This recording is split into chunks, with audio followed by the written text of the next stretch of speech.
Diptanshu. So if you have any doubts, you can go ahead and ask him regarding yesterday's session. Or you can ask any doubts, any general doubts about the competition as well.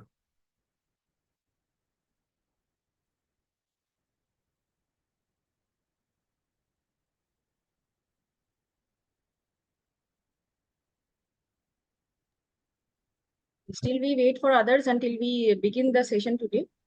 We can have an interactive session of doubt clearance. So Let's any wait until 9:30 for everyone to join. Like until 9:30, we will have the session for doubt clearing.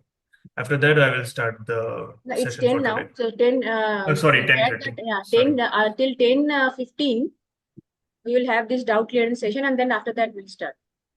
Okay. So Rahul and Jaipal, both of you were clear yesterday, whatever was demonstrated. If you have audio issues, you can type in the chat box.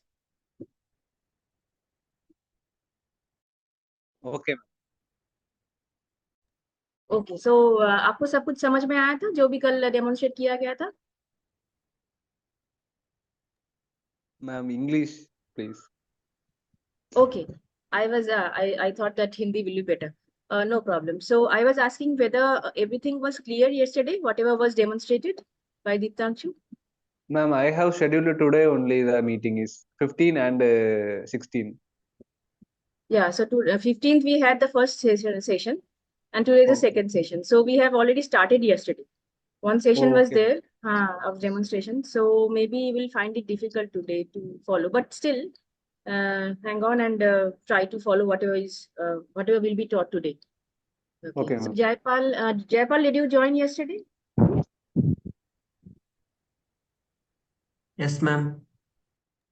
Okay, and you could follow everything that was demonstrated? Yeah, ma'am. Okay, that's fine. So any questions for Diptanshu, you can go ahead. Ma'am, yesterday I didn't join the meeting.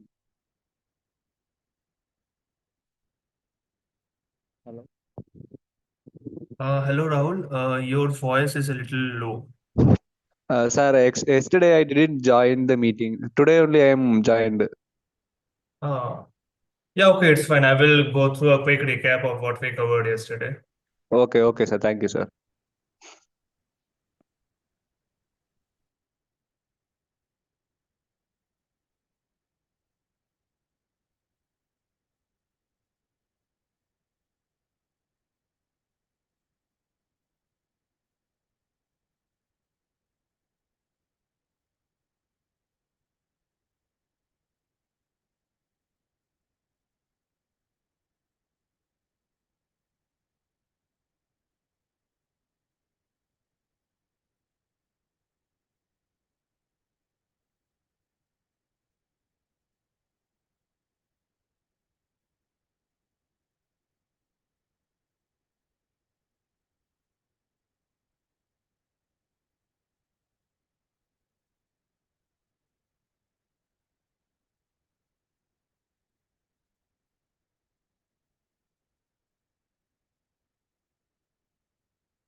Hello, Rutuja.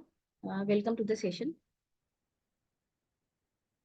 So, Rutuja, were you there yesterday during the session?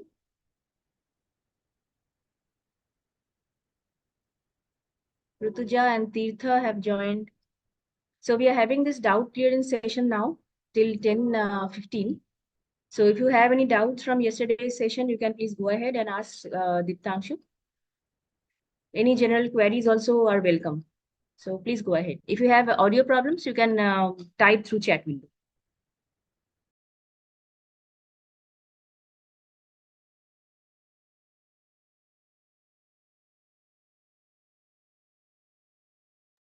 We are waiting for more people to join and we are also taking questions now.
So Tejas, welcome to the session. If you have any doubts, please go ahead. We are having the doubt clearance session now.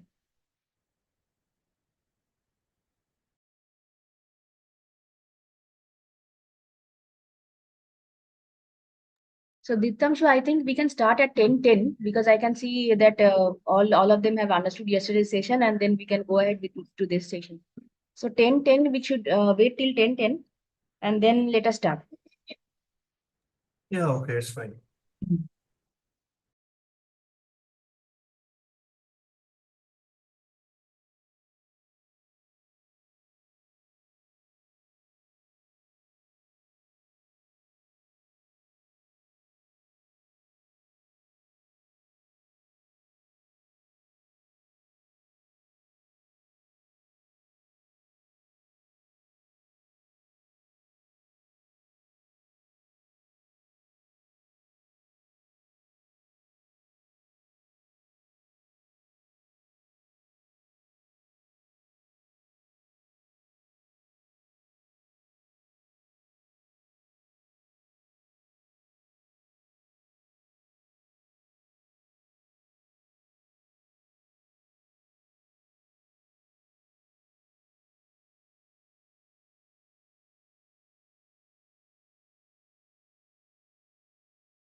So, good morning to all of you once again. Those who have joined recently, you have 2 minutes more. We are going to start the session at 10:10. So, if you have any doubts from yesterday's session, please go ahead. Deeptanshu will be happy to take the questions and he will clear the doubts.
Okay, Deeptanshu, we can start today with the session. Okay.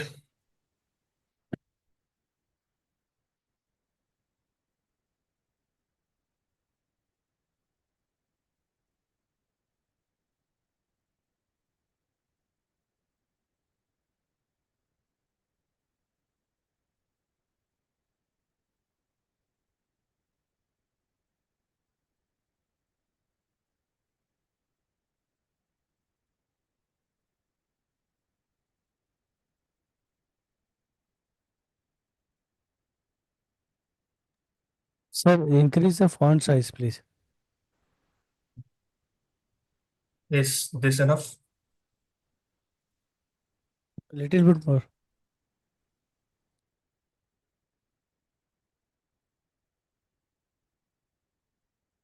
Is it okay now? Yeah, okay, sir. Thank you. Okay.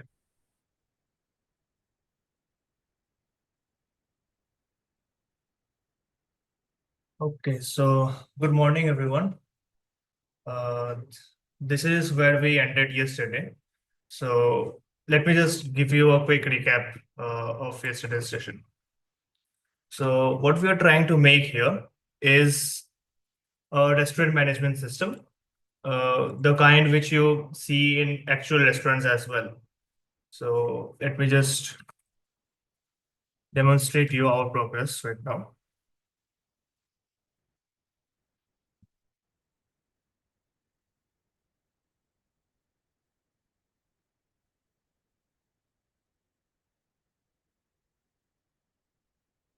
So this is our progress.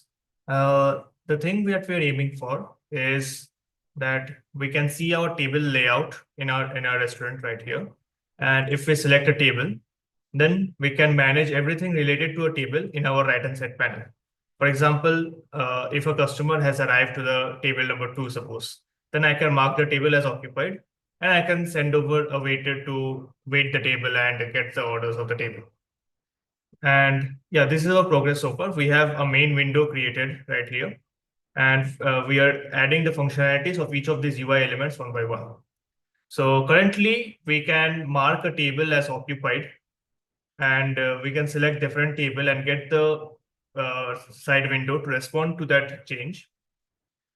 We have also created a database to manage the data for our application. We just now need to add the functionalities that require the database in the first place. For example, the placing order function and the billing function. So, okay, so that's our progress so far, and we'll start today with the with adding the functionalities of our menu.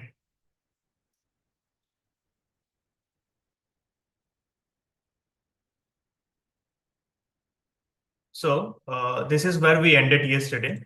We added all the we wrote all the functions that are required for our database to function properly. And now in this file, I just need to add another statement, which is to actually create the tables. All right. So what this will do is this will check and create our database for us whenever we call this managedb.py file. Next, as you saw, we need to populate our database with some dummy data about our menu. So for that, I will create another Python file called populate_db. All right.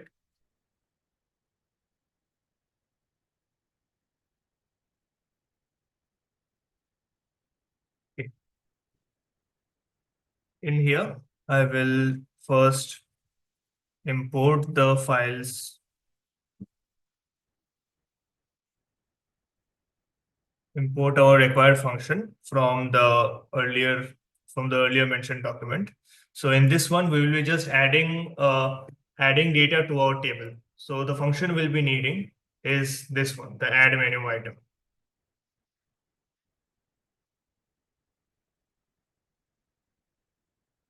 Also, people, for the students, for the participants who have joined for the second session only, we are using PyQt framework for our desktop application. And PyQt framework is basically a wrapper of a Python wrapper around the Qt framework, which is based in C or C++. So the benefit of this is we can get the speeds, application speed achieved by a C++ program, but we are getting the ease of programming of Python. It has, of course, there are of course disadvantages, but yeah, it serves our purpose for now. As for the actual competition, you guys are free to use whatever tech stack and frameworks you already know and you are comfortable with. We also have resources about some popular frameworks in our website, and you can check them out as well. Okay, so back to the code. Now let's define some dummy data. I will make a list over here. Let's say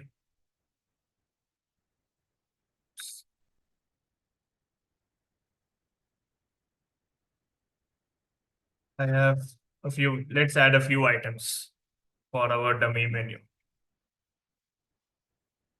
Each of the tuples I'm making the format as the item name and the cost for it, which is also, if you notice, which is also the structure we went for our menu table over here. We have an ID that will be generated by itself. We have a text, which is the item name, and we have a price, which is just a real number.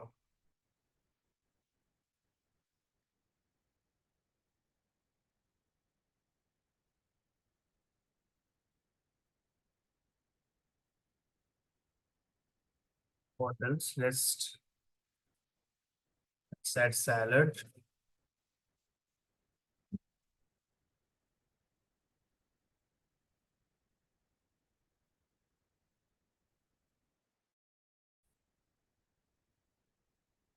All right. Now to populate the database, what we will just do, we will just iterate through the list that we have created. The name and price in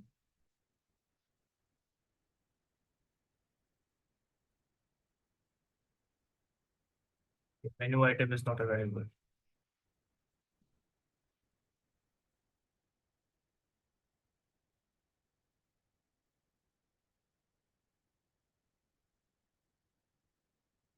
Right, that is done. Now I will just run this file to actually push the data, actually make these changes. So I will just run Python database popular.db.py. Oh, okay. Create table is not defined. Just a moment. Yes, it's create tables.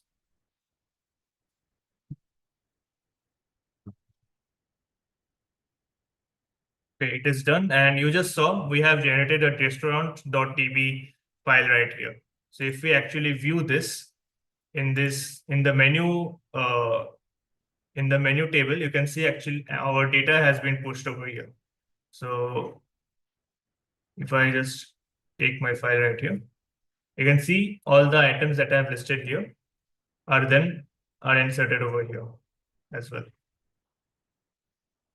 So that is the function of this file. Now that we have actual menu to pull our data from, let's get back to writing our code for the application.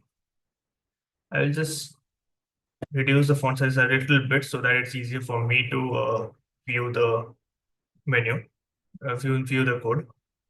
Okay.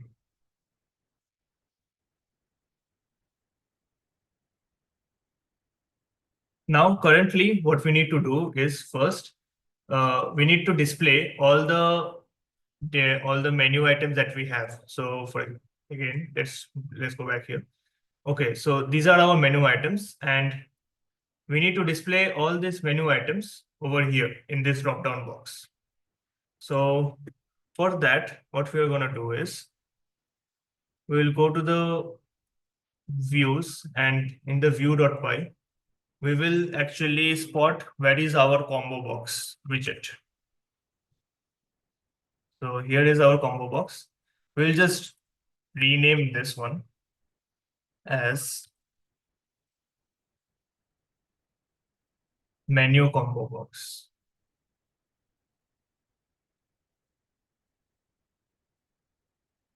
Okay. And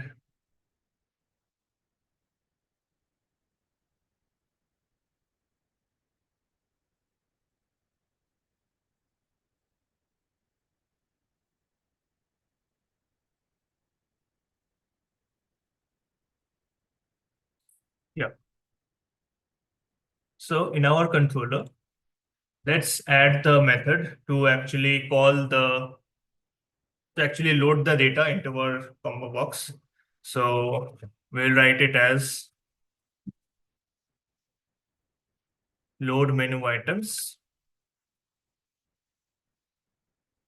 And let's say I will make a variable menu items, which will actually fetch my data from the database. So if you don't remember, in case you don't remember, we make this here. Okay, so it's just menu items, my bad.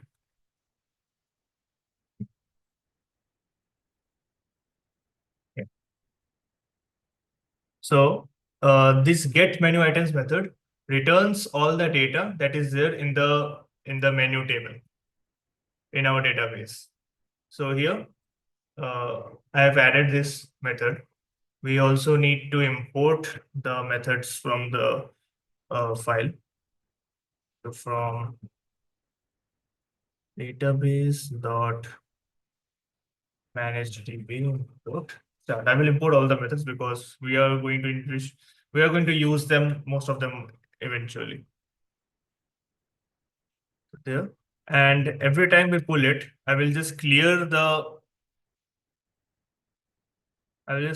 combo box because otherwise there might be redundant data displayed in the front end. And then for item and price in menu items, I will just push each one of the data into the combo box.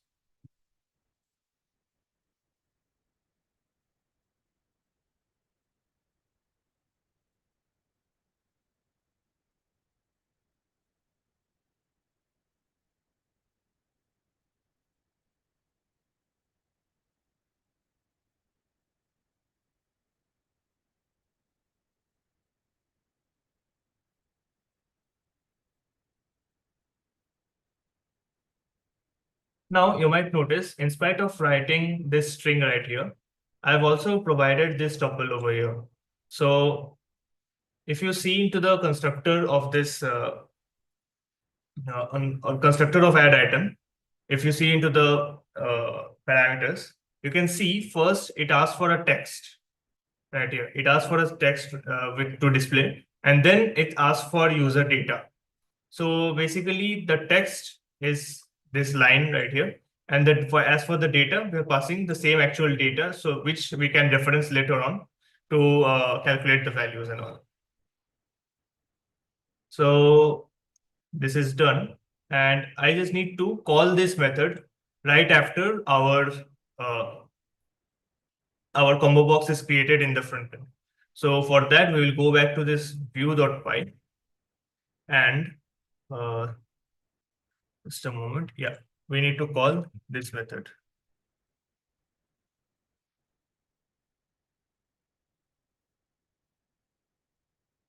Right here.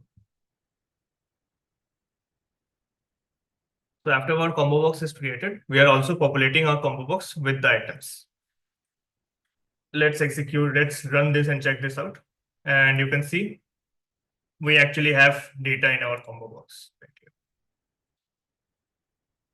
And our Spring box doesn't need much programming because, I'm sorry, it works out of the box right itself.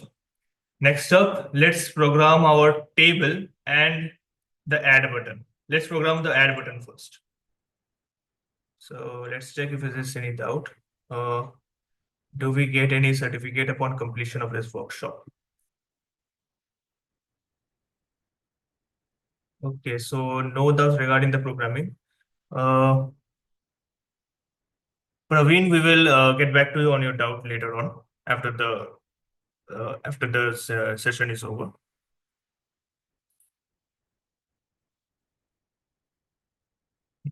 Okay.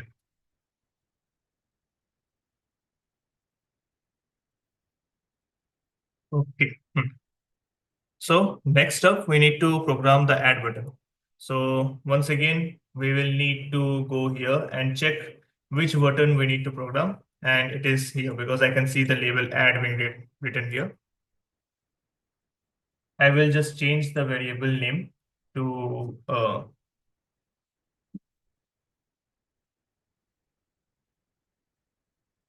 add order button. It's changed. Then in controller.py,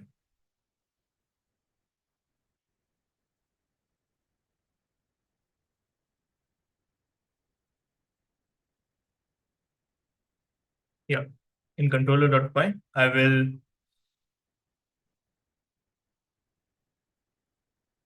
write the function that handles this case of add button. So I will need to program it so that this can be triggered only when the selected table is occupied. So for that, I will just write a check over here. Selves.table button dot current table and its status is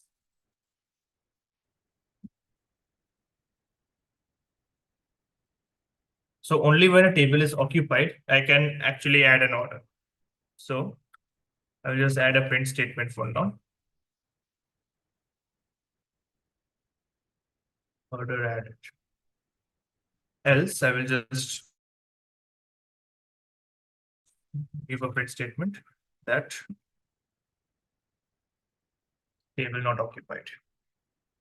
And we also need to add this function to our view. So let's search this. It is over here. So let's connect the signal to this button, self dot add order button dot clicked connect self dot add order. Okay. Now let's see. Let's select a table 3, suppose. And if I click add right now, I can see the message table is not occupied. And if I mark table 3 as occupied, and let's say I will write number 2 here, and I will add order, you can see the message being written, order added. Okay. So now that the function works properly, let's actually make it accept our orders. So what we're going to do is until the customer pays the bill, we will not push the actual orders into the database. We'll keep it in our application itself. Once the customer has generated the bill, then we are going to push the order details into our database. So let's do that first. Okay, so I will just let the print statement be here. And yeah, first we will fetch the details of the item from the combo box that is there.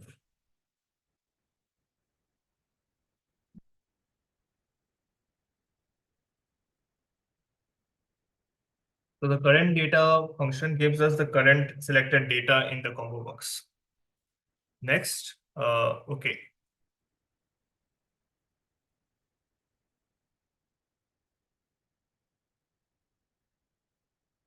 Now here in this place, we need to reference our Spinbox widget. So once again, I will just go into view and search for my Spinbox widget. So I will just type in a spin, and here it is.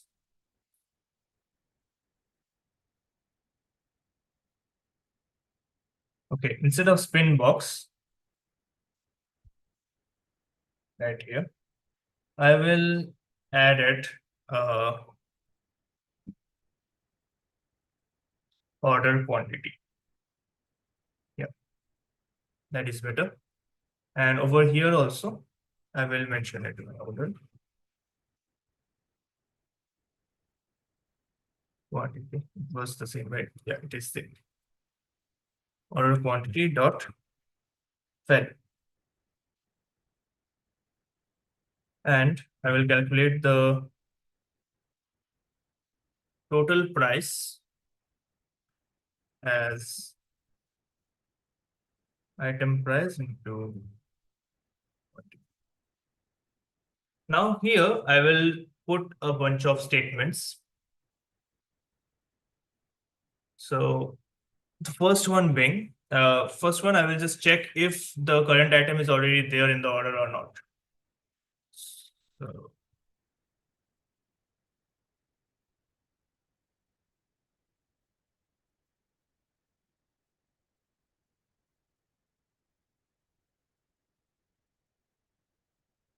okay, let's not add the check first. Let's just keep it simple for now.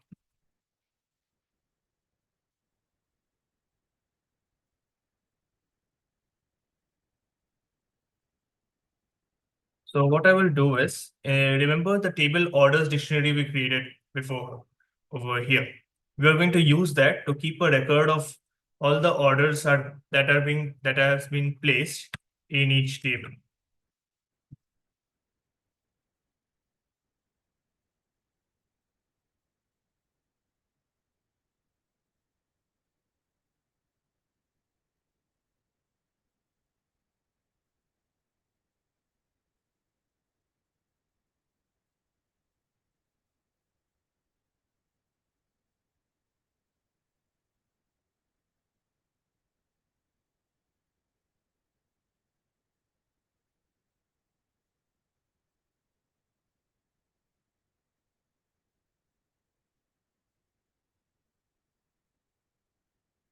Okay. So let me just explain what's going on here.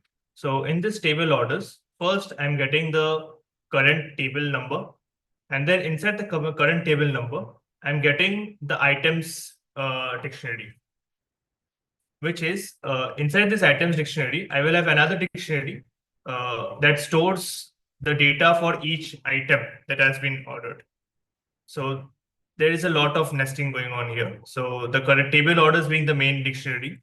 Inside that, inside that I'm accessing current table, which is also a dictionary. Inside that I'm accessing the items dictionary, and inside that I'm accessing the dictionary for each item. And for each item, I'm having these three fields: the price, the quantity, and the total price. So whenever we order, this day's data will be displayed in the table that we are going to program next.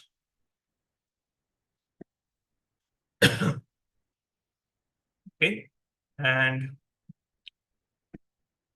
this is the thing I need to check. Okay, so no doubts so far.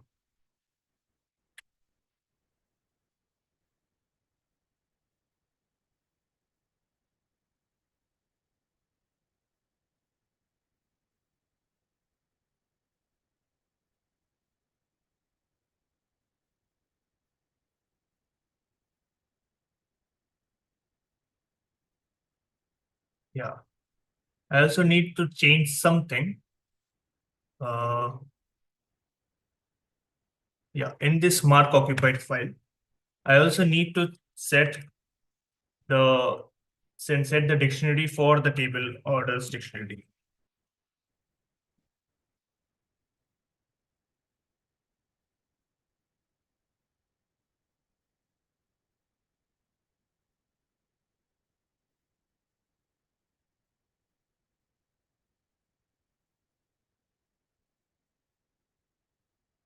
You can see items is a dictionary, and I will also have total, which has a value of 0 for now.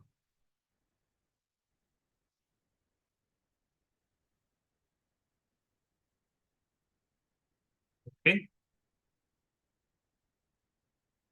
Now, if I just test this out, I should not see an error. Okay, there is an error.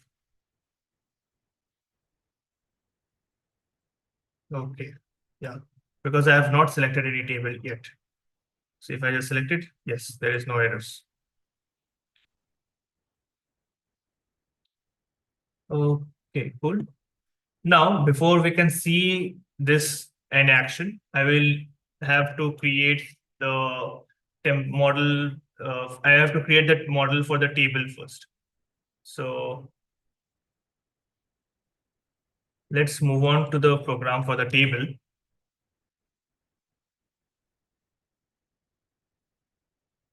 Yeah. Okay, so again, for the table, what we will do is we will go into view, and we can see that we have a table widget right here. So in that table widget, what we are going to do is we're going to set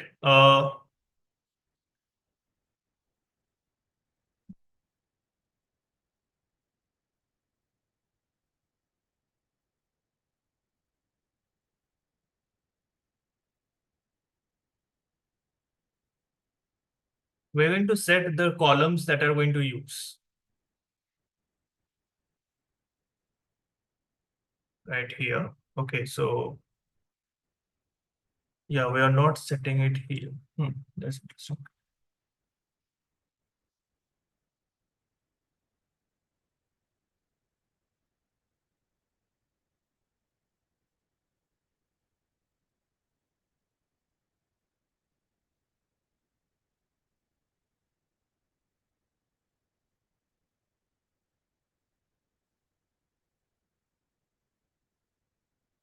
Okay.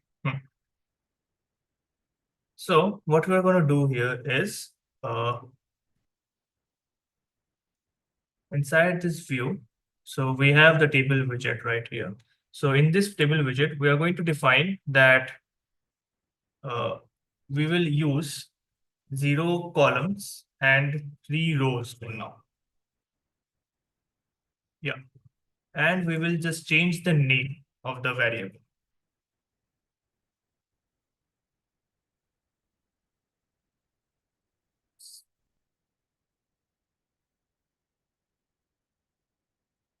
Yeah. Not table view. That's a different thing.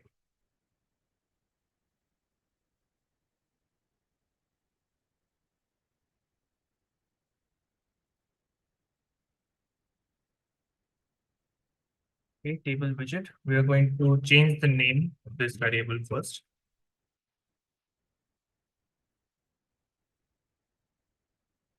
So table orders view.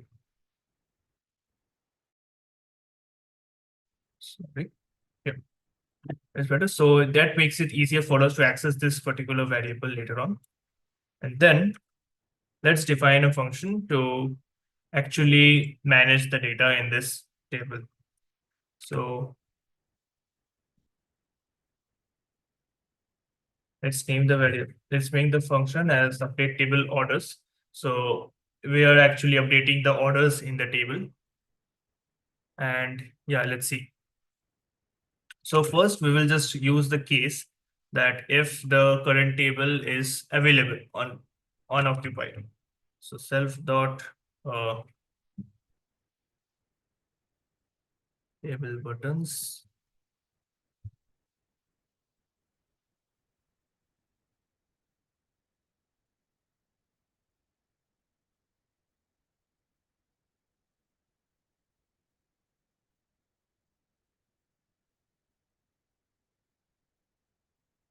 If it is occupied, then what we are going to do is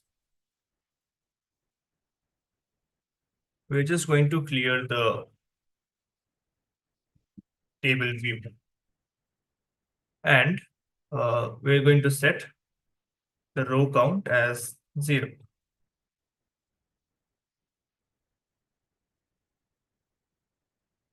Because there are no data being displayed. Else, what we're going to do is same as before, we are going to set the row count as 0. And then we will set the headers that to show the headers or the headings, whatever you can call it, to show for each of the columns in the table.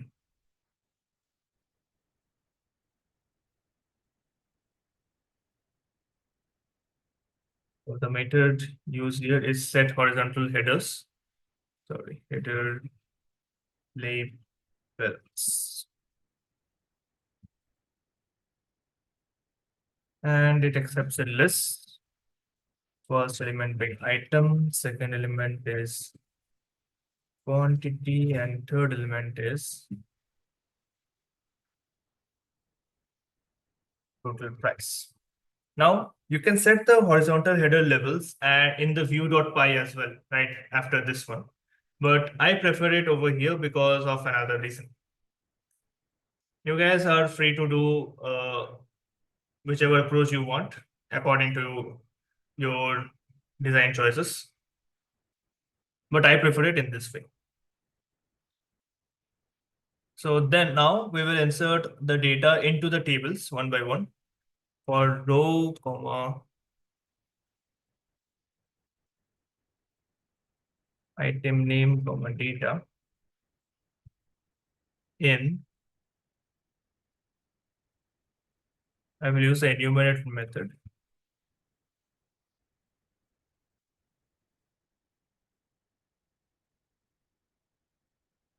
For table items. Oops.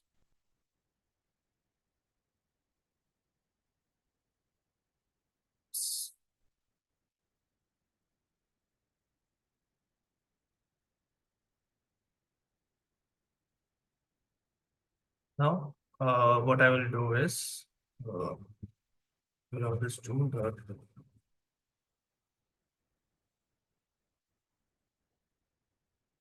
insert row, and I will insert a row. Then I will just set item.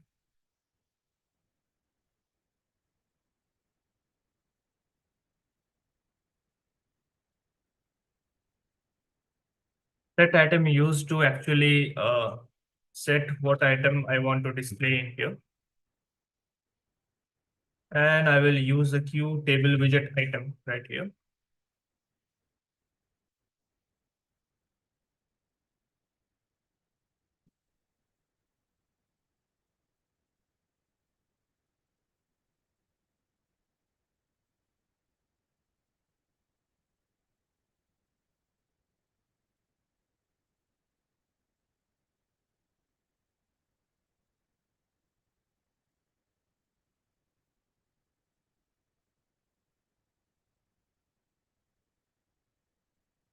So let me just write this down and then I will explain what is going on.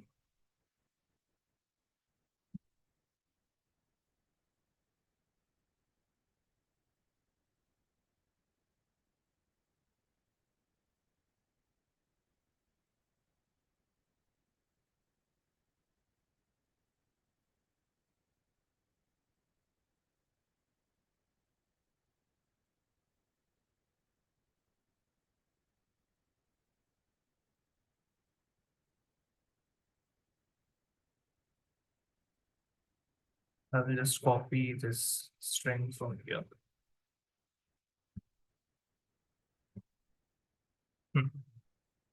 Okay. So what is happening here is I am iterating between all the items that are listed in the current order. And then I'm just inserting a row right here. And this row number is taken from the ID section in the items. And then I'm setting the items in the following order. So if you see the parameters accepted in the set item, you can see that the first parameter is being row number, which is int, and then the column number, and then the item to be inserted. So the row number is the row number that we're getting as a parameter. The column number is 0 is the first column, and the first item is obviously the item name that we're getting over here. Here, instead of this double item name comma data, you can also use just data and you can display it like this, data and the key being item name. And yeah, in the first column, we are displaying the quantity. In the second column, we are displaying the price. And the point 2f means floating point. It means it is displayed in the floating point format. And I'm limiting the number of decimal numbers to 2. So it will display 2 decimal numbers after the point. So this should be clear. And then I just need to call this update table orders after our order is added. So basically I need to put it over here. Self dot update table orders.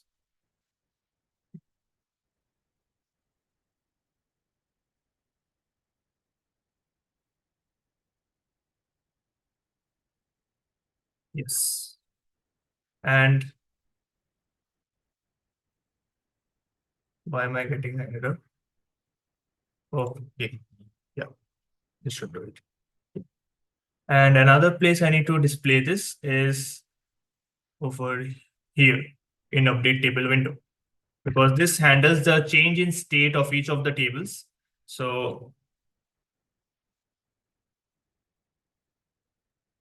the right hand side widget should also be changed after this. Okay. Now, if I just run it, you can see here, because we didn't define the headers initially in this views.py right here, we just said that we will be using 3 columns. So that's why by default, the columns are named as 1, 2, and 3. And then if I select a random table, let's say table 5, I will just mark it occupied. And once I've marked it occupied, you can see that the headers has been set right here. And okay, there is an error. Okay, I did a spelling mistake.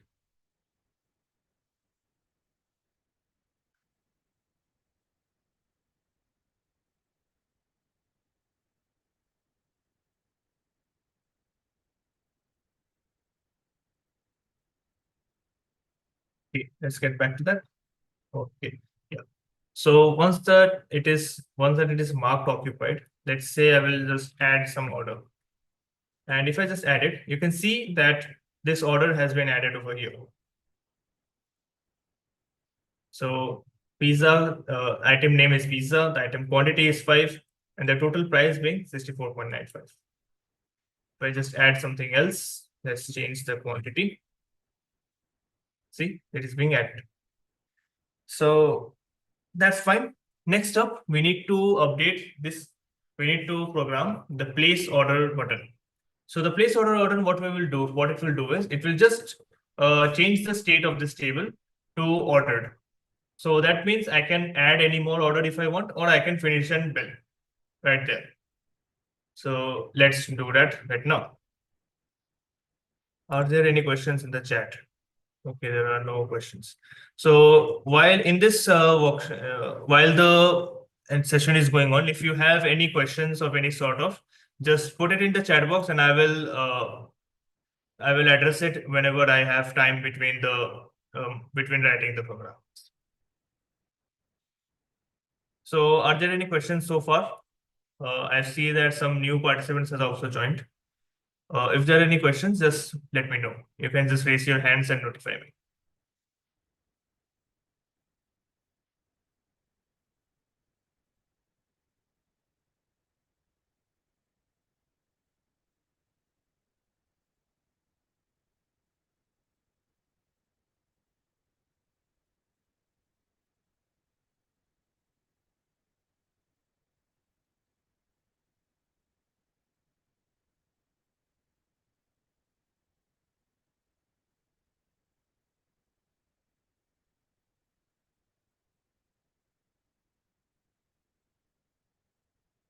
Okay. If there is no question, then I will just carry on. Now for the place order button, it's again the same story. Find out the button where it exists. Change the button name to place orders button. Right, that. And let's see. I need to go to the controller and I need to write the function. So place order self. And here nothing happens. I'm just changing the state of the button.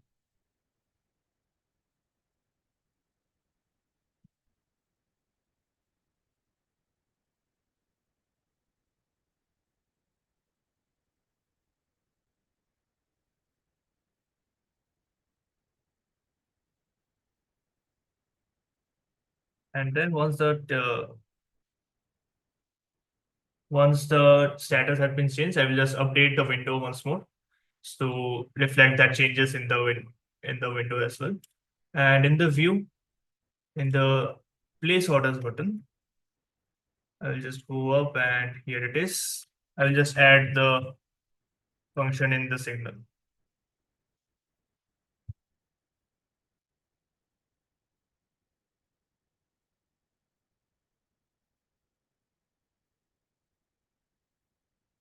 Now, if I just run it, let's see, I will just mark it as occupied.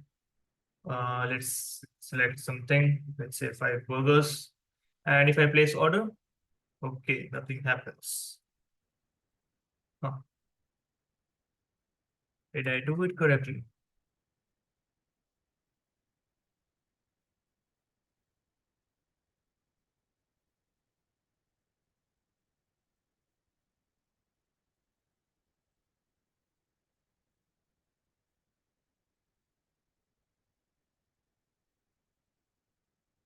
Okay, same error as before. I just put a double equal to. My bad. Okay, let's try it out again. Now let's say I will order 5 burgers. And if I just place the order, you can see the table has turned red.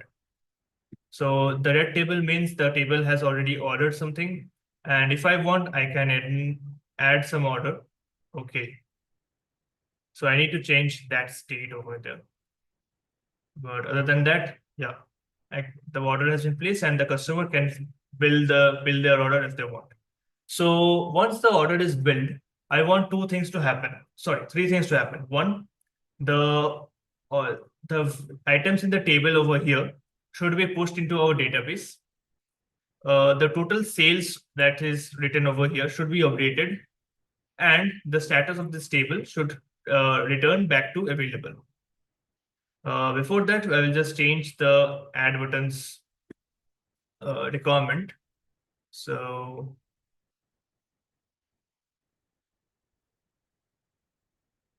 let's see, I will just go to add order and I will just set it to not equal to available. Yeah, that's better. And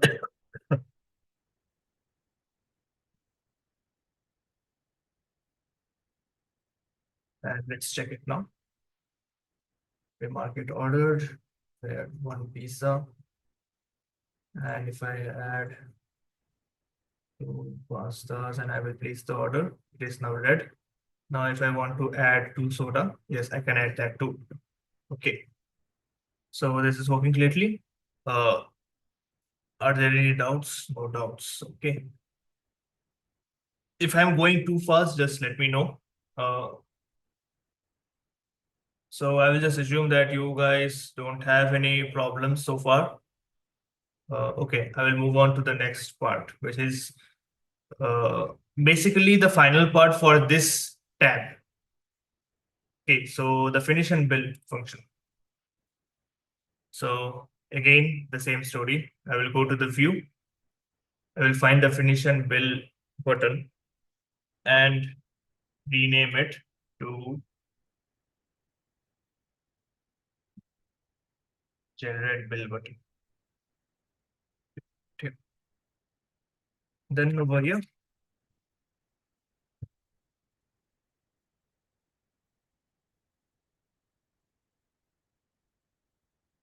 I will write the function here for generating the bills. And I can only generate the bills if the customer has already ordered.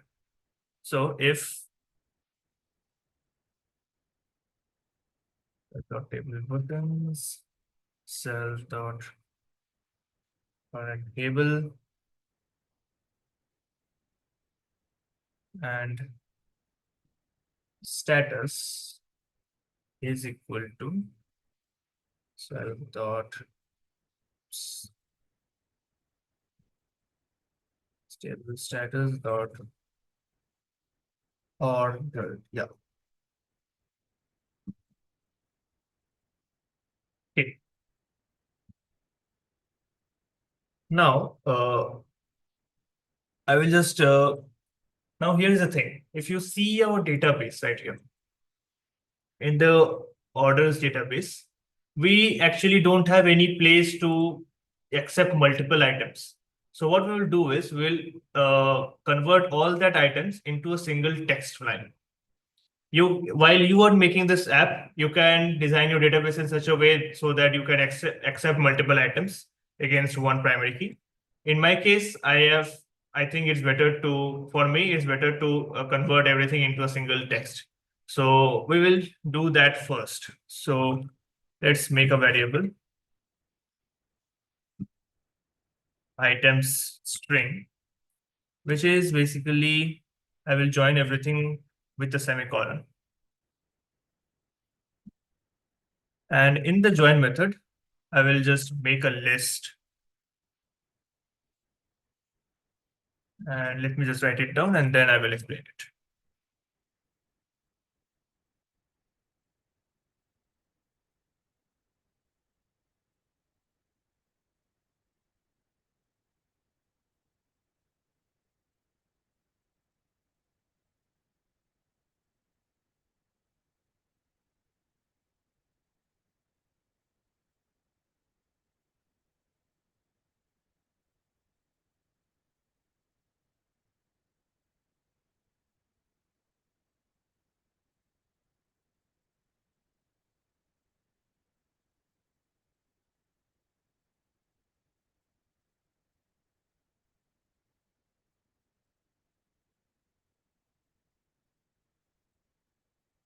All right. So what is happening here is I'm making a simple string here and I'm joining each of these strings with a semicolon. So what this string represents here is it's not plus, it's X. I'm telling that each item and times the number of times it has been ordered. And I'm taking this, and for the variables of this string, I am running a for loop inside the the items of the current table orders. And all this data I'm putting it into a list, and that list is being accessed by the join method to generate a final string. So this is one of the good points of Python, that you can do a long thing in just a few lines.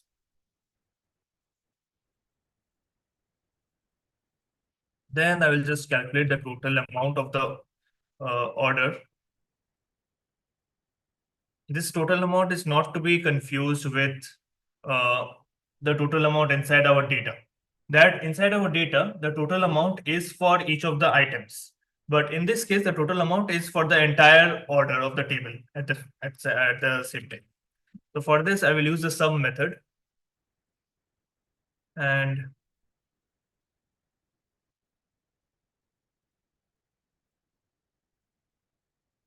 I will access the data total price. And for the accessing the data variable, I will again iterate through this variable right here.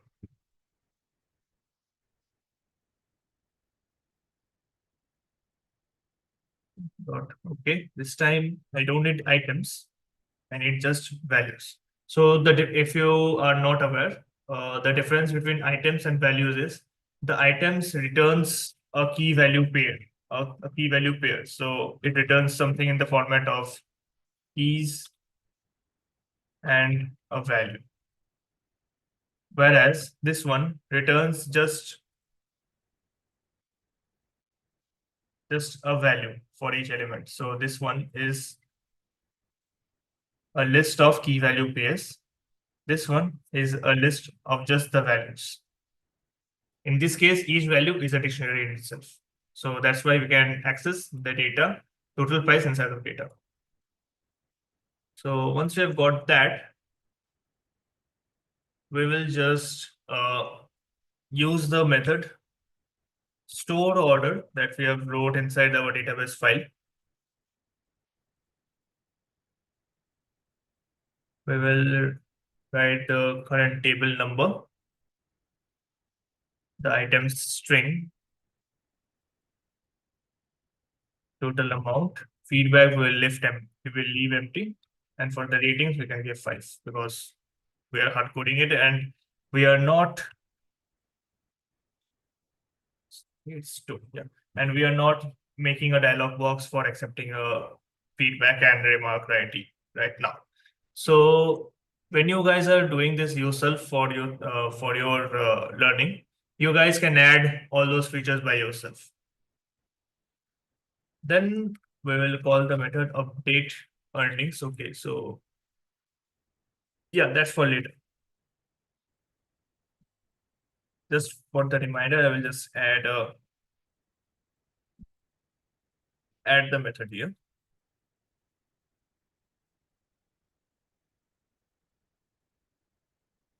And then we just need to reset the variables that are there. So table orders of self.current table is once again an empty dictionary.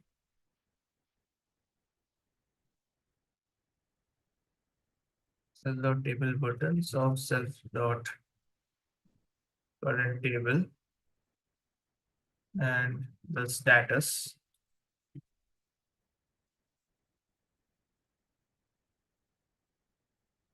is back to available. And I will just call the update table window. Good.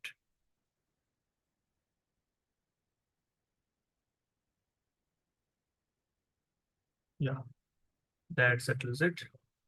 And inside the update table window, I'm already calling the update table orders, right? Yes. Okay. So let's check this out in action once. So right here, let me first show our orders table is currently empty. Our orders table is currently empty here. So now if I just select table number 4, mark is at occupied, and once again I will order 5 burgers. And yeah, that adds 1 salad because 5 burgers is of course unhealthy. Let's place our order. We can see that the order is placed, and if we finish and bill, it is not working because we have not connected this method with our button yet.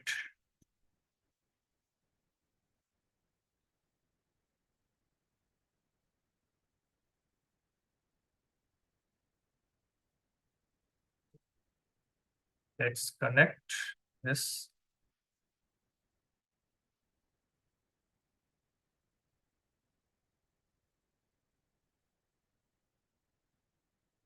Okay.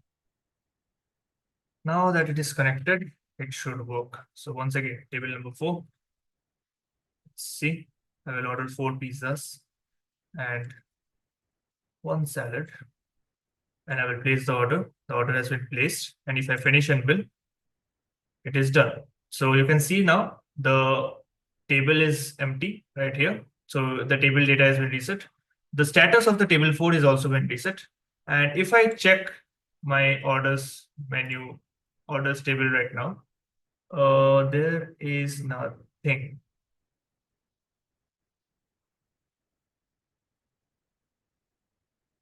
Why is that?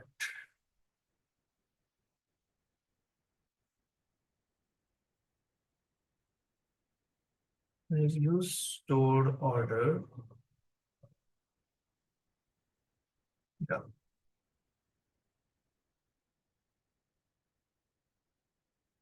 Yeah, okay. So it doesn't refresh in real time. So as you can see right here, the last order has been inserted over here. So yeah, let's open my DB viewer. That will be better. Just a moment.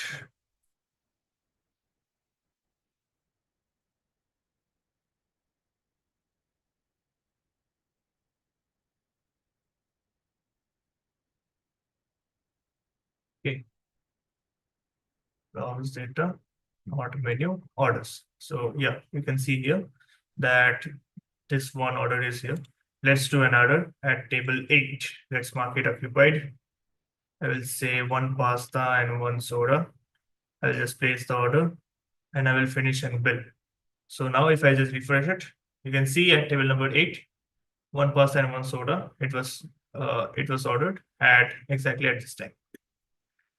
So yeah, our generate bill method is working. Now in an actual scenario, this finish and bill method would access your hardware printer and work on generating the physical bill right there. But since we don't have a hardware printer right now, I will just leave it at right here. Next up, we need to update this sales label right here. So this sales label is supposed to record our total earnings for the current day. So yeah, let's get on that. And also, if you can see our earnings for that, I need to access our data from here, from our total earnings. So let's get back to that. For that, once again, I will just access this one. And I will just rename the label.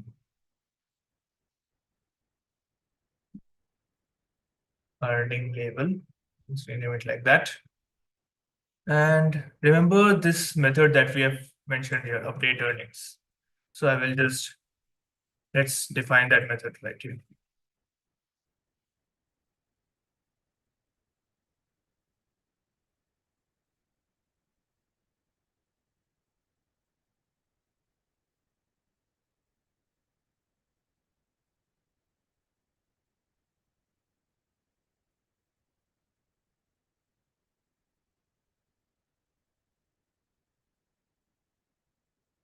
Okay, just a minute.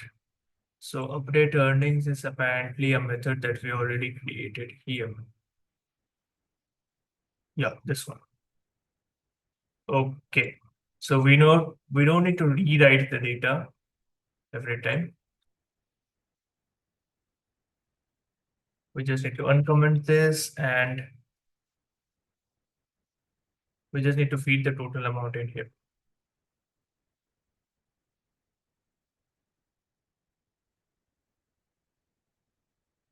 And then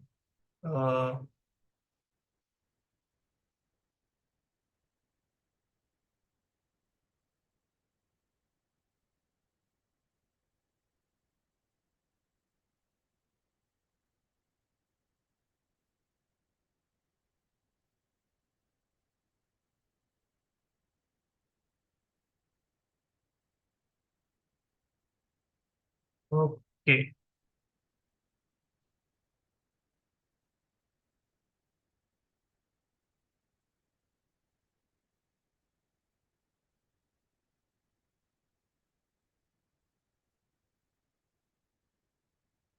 So did I write a get total earning over here in the DB?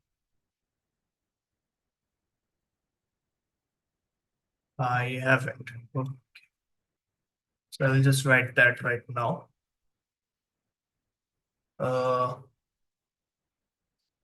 It's basically the same thing. Yeah.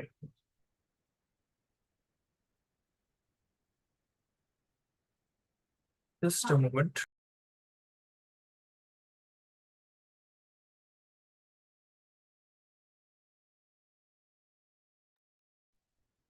Yeah. So what I'm doing here is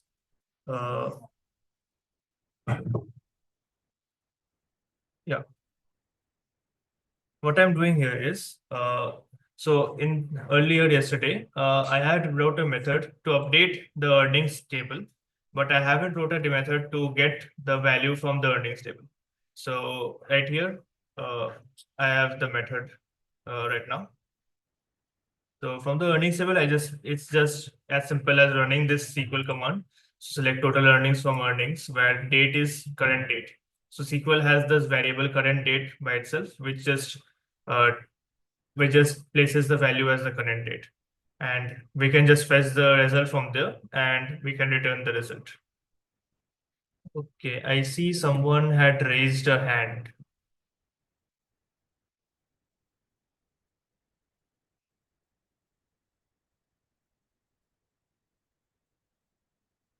Someone had raised a hand earlier.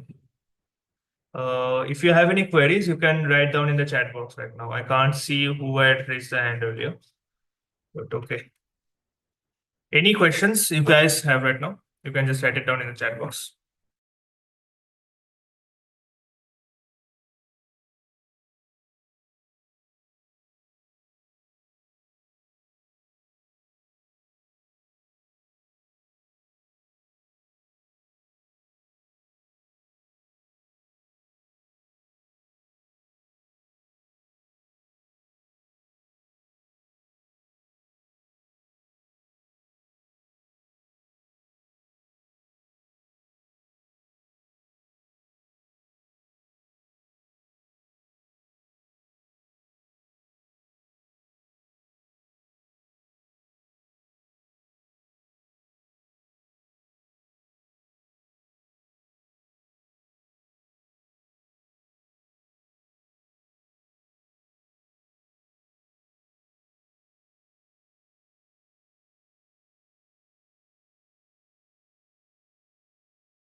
Okay, so if there are no doubts, then we can carry on.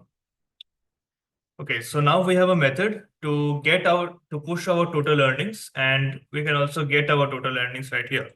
So we will just use that methods right there, and we will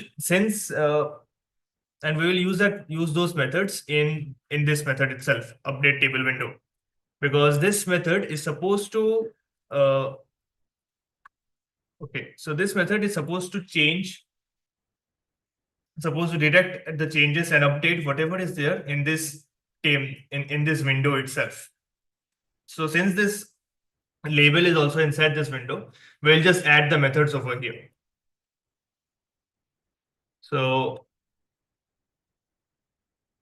let's see, before the update table orders itself, I will just make a variable income, and I will just write get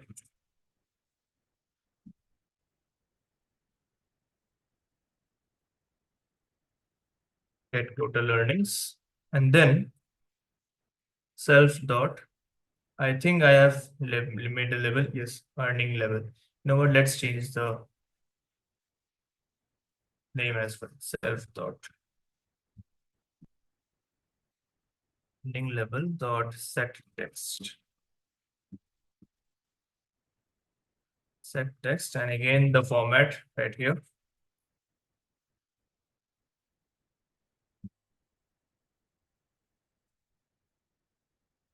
Sorry, it should be here. Oh, my bad. Yeah.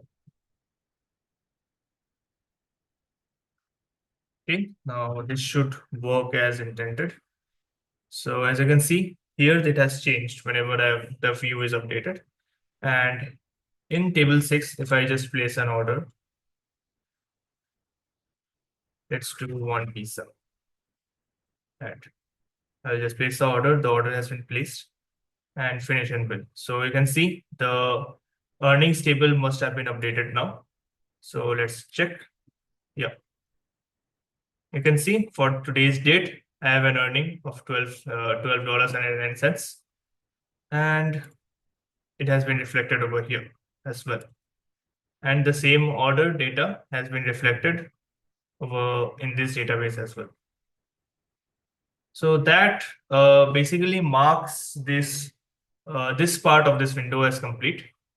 Now there is just one final part remaining, which is viewing the total sales data right here. So this will be done in a different architecture called the model view model architecture, which I explained yesterday. So all the entire application right here is I'm trying to follow the model view controller architecture.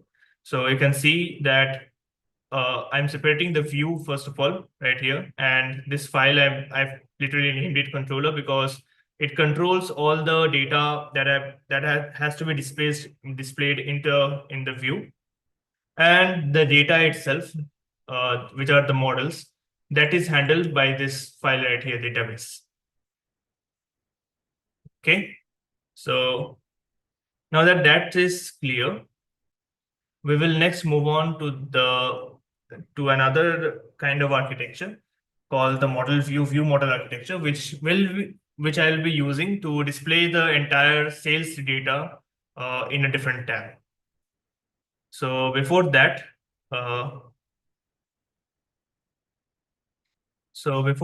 any questions that we have? Okay, Praveen. Are you going to get started?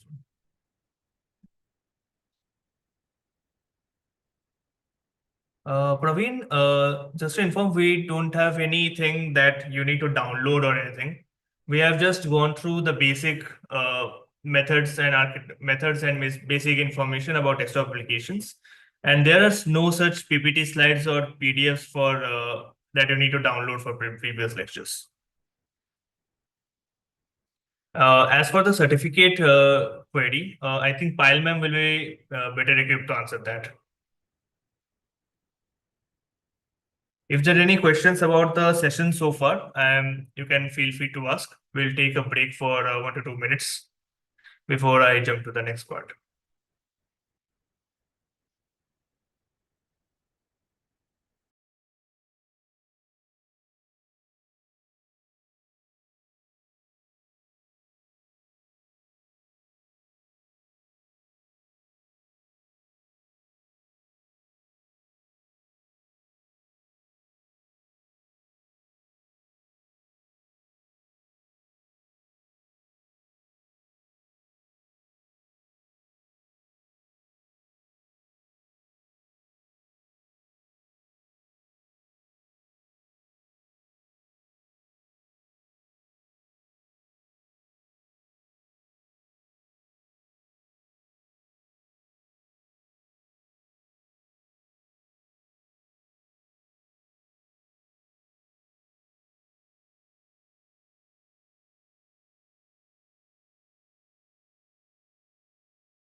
If anybody has any questions regarding the session so far, you can ask.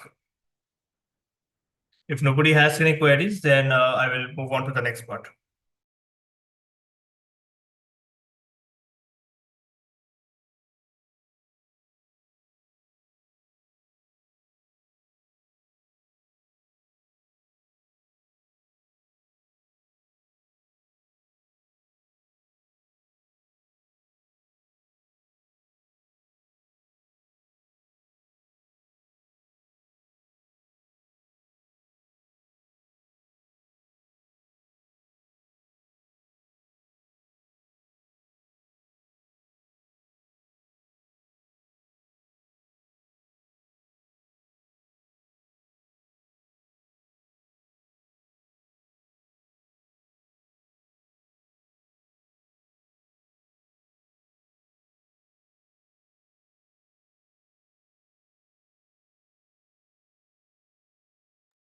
Okay, there are a few queries.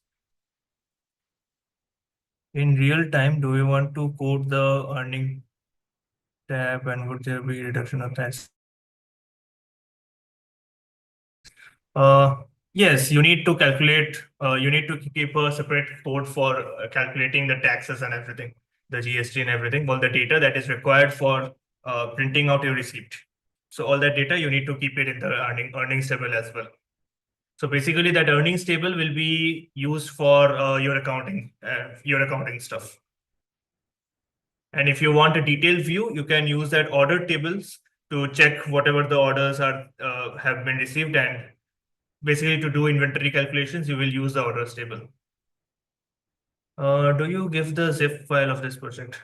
I will not be providing a zip file. However, once this project is completed, I will show some basic Git commands, and during that time, I will upload this project into my GitHub and provide you the link. There you can refer this project once again.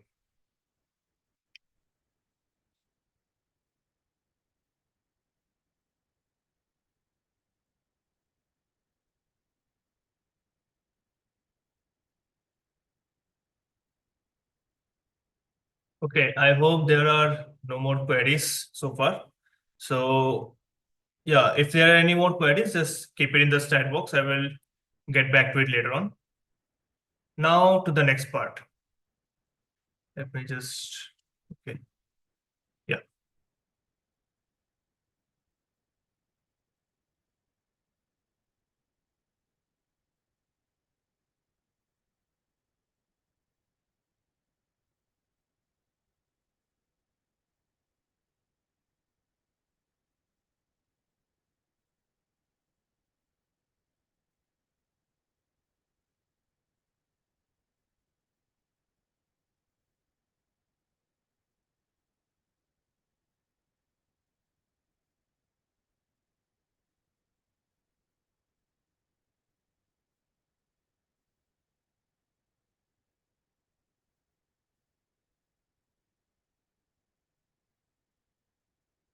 Okay.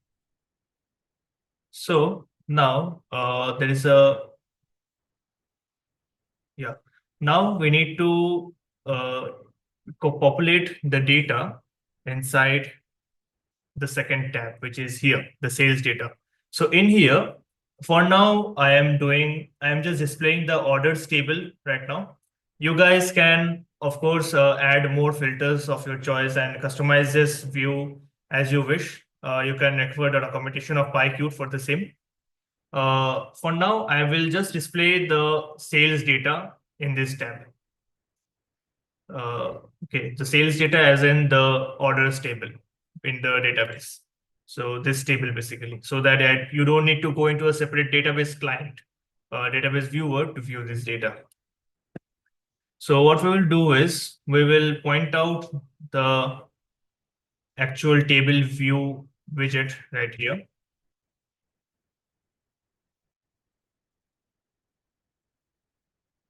Yeah. And we'll just rename it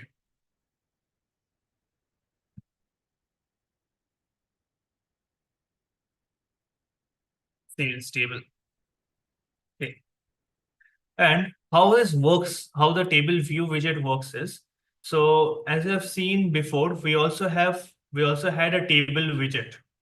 So this is queue table view object, and we also have a queue table widget object.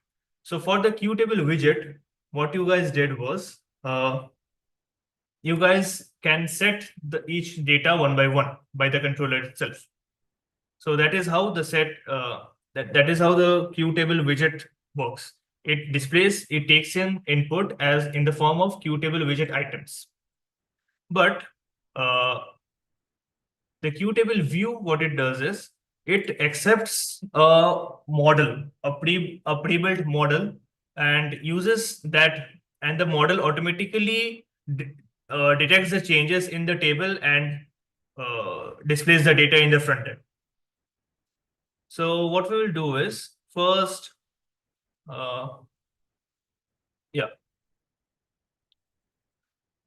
what we'll do is we'll just set a method.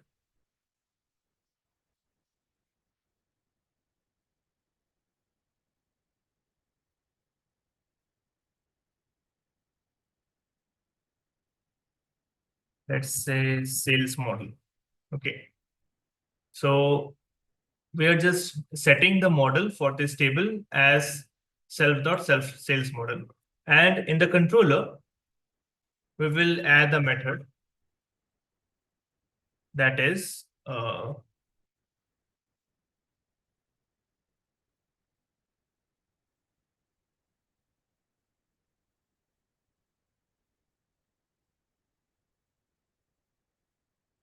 set sales table. So here, once again, self dot sales model equal to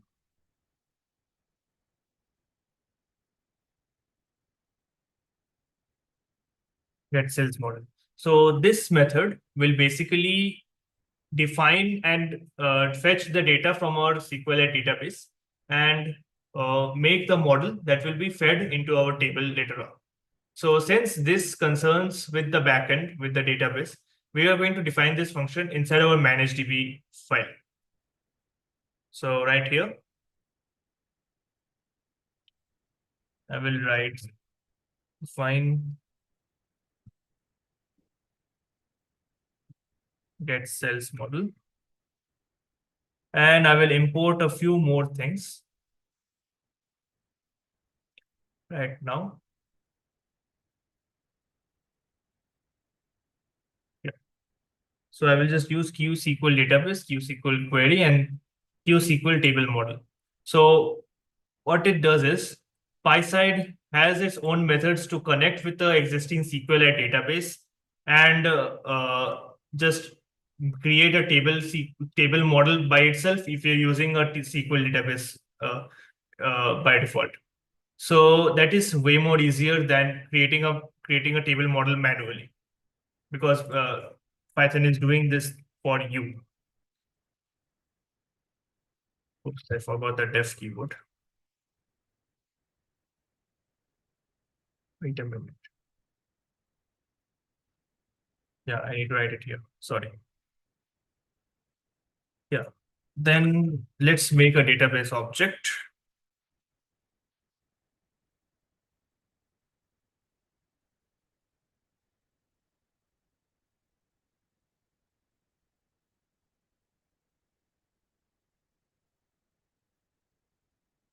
So here our database type is being defined, which is SQLite. And we are setting the database name, which is restaurant.db, and then db.open.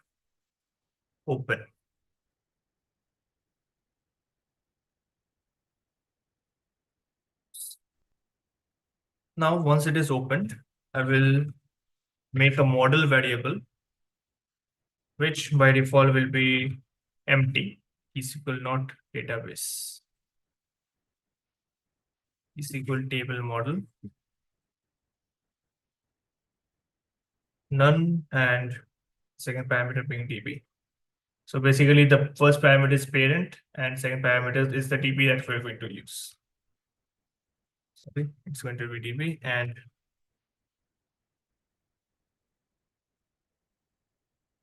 model.set table. I'm going to use the orders table. You can set, you can also use some custom queries to set this table, but I'm not showing you that right now. You can just research it yourself in the PyQt website. So basically, if you want to do, it will go something like this. You will have to make a query object using the Q SQL query class. And then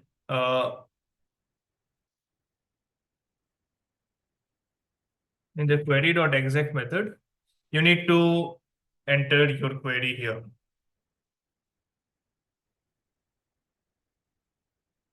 So basically, this will be your SQL query, which can be something like this. Select total earnings from earnings or select a star from orders. So let's just do it like this here.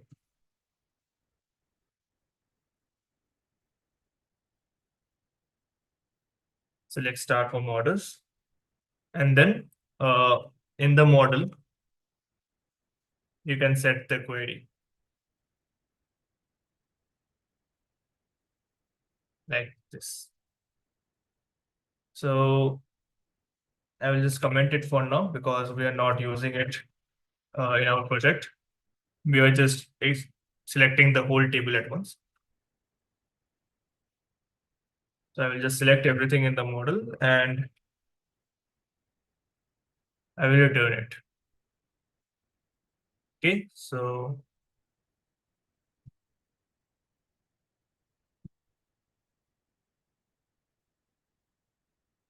now in the controller itself, so whenever it is created, we need to now we need to define this sales model before our sales table is created. So for that, I will just mention this function in our init method. So let's go to our init method over here. And I will just mention it right here. So that way, with the help of this method, our model will be created, and that model then will be accessed by the sales table right here. So let's go and check this out. Oops. Controller 157. Yes. So, okay. So right now you can see this is the data that has been fetched. And if I add another data right here, like this, place order and finish bill, it should be reflected over here. Okay, it is not reflected. So basically, I need to call the model once again to fetch the data from the backend.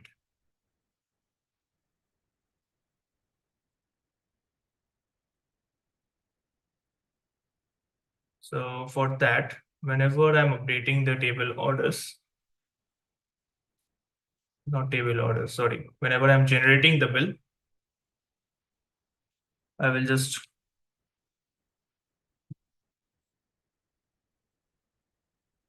call this method once again. Now let's see. Yeah, it has 5. If I add one pizza,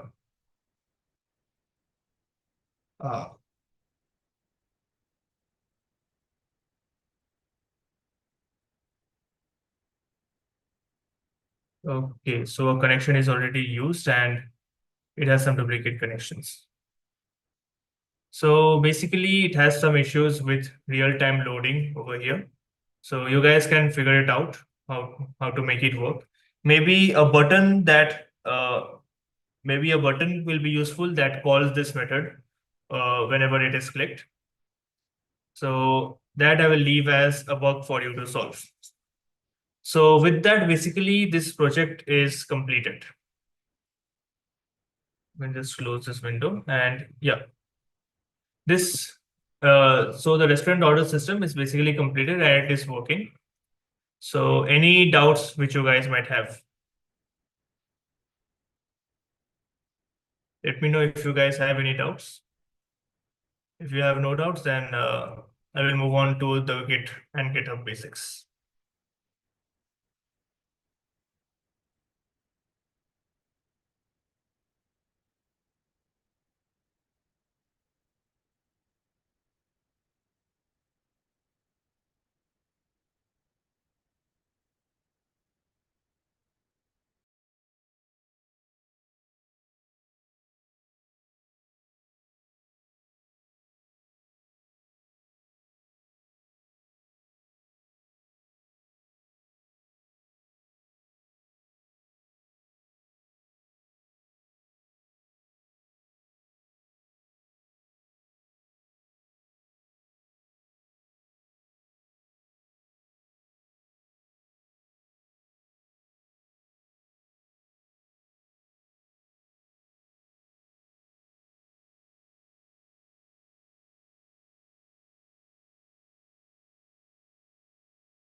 If you guys have any doubts so far in the project, so you can ask me.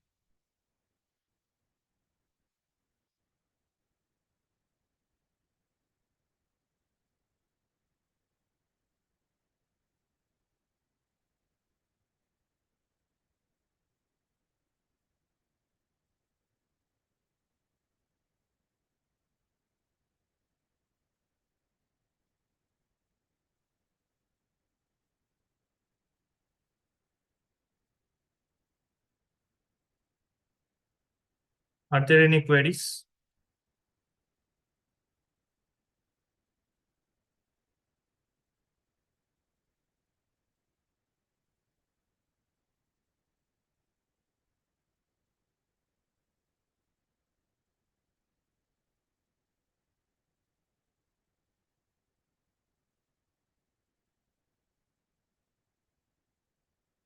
So I will wait for 2 minutes. If there is no query, then I will move to the Git and GitHub part.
Okay, so looks like there is no more queries. Looks like there is no more queries, so I will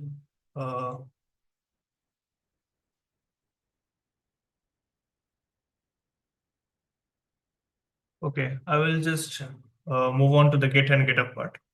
So in case you have missed in the earlier session, so Git is a kind of version control system that is useful in regular software development of any kind. And GitHub is a place where you can store your Git repositories, and you can share the Git repositories, and you can show and you can display your profile and your projects in there in a proper manner. So let me just show you my GitHub profile. So GitHub looks basically like this, and this is my GitHub profile right there. And here you can just basically people show off this their contribution timeline. It basically indicates how much they are active in the actual development scenario. For me, it's very low because I'm not actively contributing to any open source projects right now, other than my own projects, which I develop seldomly. So yeah, and it's useful to actually store your projects. So as you can see, I've all my projects that I have worked on throughout college are stored here. So yeah, let's just walk you guys through how to use Git and GitHub. So once you go to GitHub, your creating an account is easy. And let's say I will create a new repository for this project that I'm working on. So first, you just need to select a repository name. For me, I will type in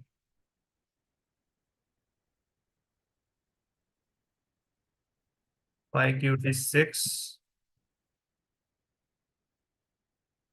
restaurant manager. Okay. I'm not giving any description right now. And I'm just keeping everything default, and I will just create the repository. So now I have created the repository, and I will just copy the link that it has given me right here. So once I've copied this link, then I will just go back to my VS Code. And as you can see, yesterday when I created this project using Qt Creator, it has already created a Git. It has already created a Git file for me. So let me just show you what I mean exactly. If I just go here, ADC, Restaurant Manager, and if I just display hidden folders, so you can see this .git folder right here. So this .git folder basically stores every information regarding the Git repository. If you want to delete your let's say you want to delete your Git history from this project, but you don't want to delete the project itself, you just need to delete this .git file. Although it's not recommended, because because this .git file restores every history of your file of your project entirely. And yeah, you don't want your history of the project being erased. So in case if you do any mistake right here, so for example, I'm developing a software and one of my team members accidentally made some pushed some errors into my code, and I don't have much time to fix it currently, so I can just revert my project into the earlier version, and I can use that version of my project to display, let's say, to display to my clients, and I can work on the errors that have been pushed later on. So it's a pretty useful tool to get used to. So if your repository is not being created, you would just use the command git init to initiate your Git repository. It would ask a bunch of questions, and then you will be done. So as my Git repository is already created, I will just skip the Git init process, and I will add a remote. I would add an origin point. So what an origin point means is, I will add a remote origin. Sorry, yeah.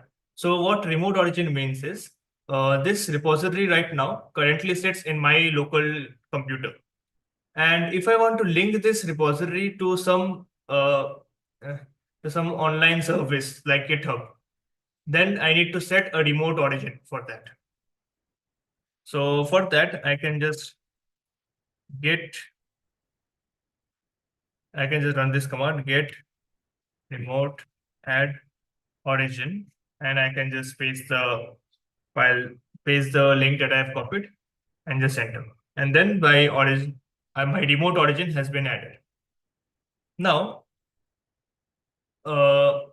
so if I want to commit all these files, before committing, actually, I want to introduce you to the basic files of Git repository. So first of all, there is a git ignore file. So git ignore file basically tells Git which files to ignore when you are making a commit. So these are the file extensions that needs to be ignored. I will add a few of my own as well. So basically this .creator file that is there. This file does not need to be added in my repository because it's just the Python environment. And I don't need an extra and Python environment in my repository because you can just create it simply. I can just ship my requirements.txt package, txt right here. Using this, you can create your own Python environment. So this will be just a waste of space in my repository. So I will just write my cute creator file right here. And you can see VS Code has grayed out this file right here. So if it is grayed out, that means it won't be added to my repository. Next, I don't think is PyCache here. Okay, PyCache is not here. So let's add that folder also.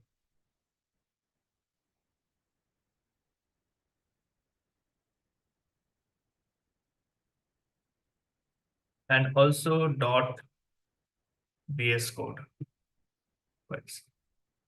So all these files is just a waste of space inside our repository.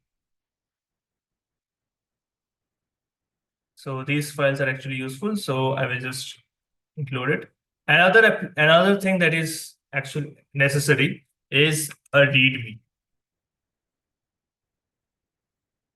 So what a README file does is it basically gives an introduction about your project. So what this project is all about. And this is a markdown file, and markdown files are compiled automatically inside of GitHub.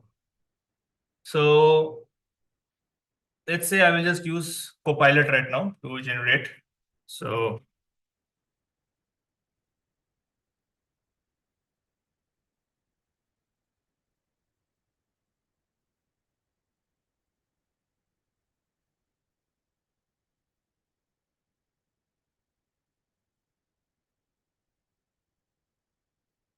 let's see. Yeah, pretty good. I will just accept it, and there. Now if I just preview it, so yeah, it's pretty nice, but I'm using PySide 6 right here. I will remove the contributing and the licensing for now. And there's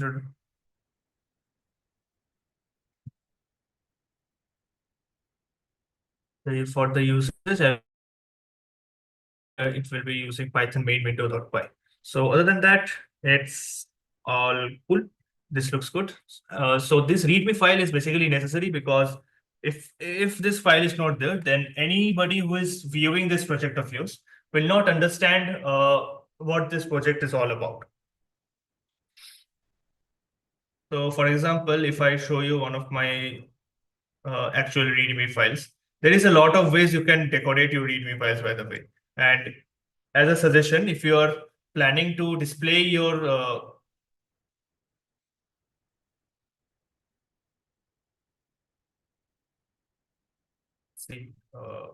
okay, this one doesn't have a readme.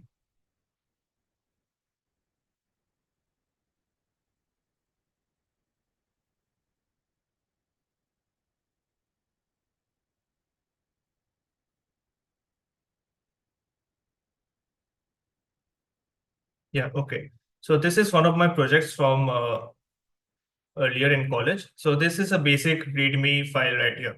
So it basically gives the prerequisite information that are there and the running information and some basic information about the project itself. So you can also decorate your README files to show the different tech stacks that you have used and all. And if you use a search Google, you will get many examples as such.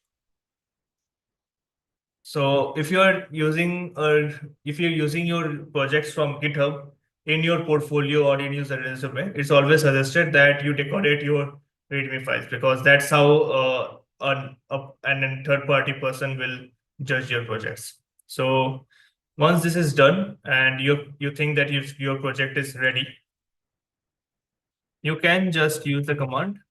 You need to commit your changes first. You need to stage your changes. Once your changes are staged, you need to commit your changes to the Git repository, and then you need to push your commits to the remote origin. So let me just show you. So if you just check Git status, it will show you the current status of the project. So you can see it will show you the branch that you are on. So another feature of Git is you can have multiple branches of your repository. So each branch is basically a version of your project. So for example, let's say I have two people working on this project right now. One guy is working on the database and one guy is working on the view. So they can create two separate branches of this project. And in those two separate branches, the development work will be going on separately. And when they are done, they can just merge those two branches together to push their changes into one single file. That's pretty handy when you are collaborating with someone, or you need to maintain a production version of your project along with the development version of your project. So production version means basically when your project is out to the public for usage, then you need to use a production version, which is basically stable. So yeah, currently it shows that it's on branch master and you can see no commits yet because I've been writing it nonstop without making any commits or any changes, which is a bad practice. Make sure, so basically what we do in personal projects is, I'm assuming one of your projects won't be built in a single day. If it is built, well and good. If it is not, it is suggested that you commit your day's changes and just leave it at that.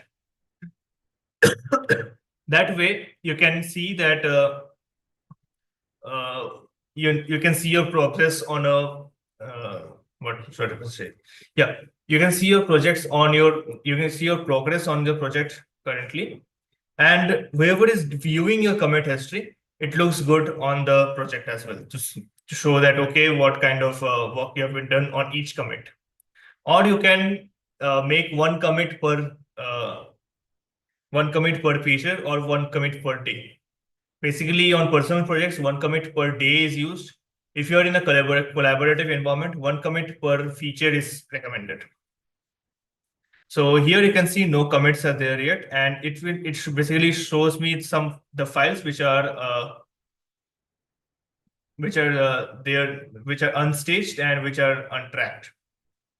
So let's add them to staging. So git add stages all the files for the commit, and I will just put full stop. Full stop means I'm considering the entire directory. So now if I view the git status, you can see that these files are ready to be committed right here. So I will just write git commit, and within this inverted commas, I need to write the commit message. So the commit message needs to be short and meaningful. Meaningful as in, by reading your one-liner commit message, it should be a one-liner or a two-liner. A third person should understand what has been done in this commit message. So I will just write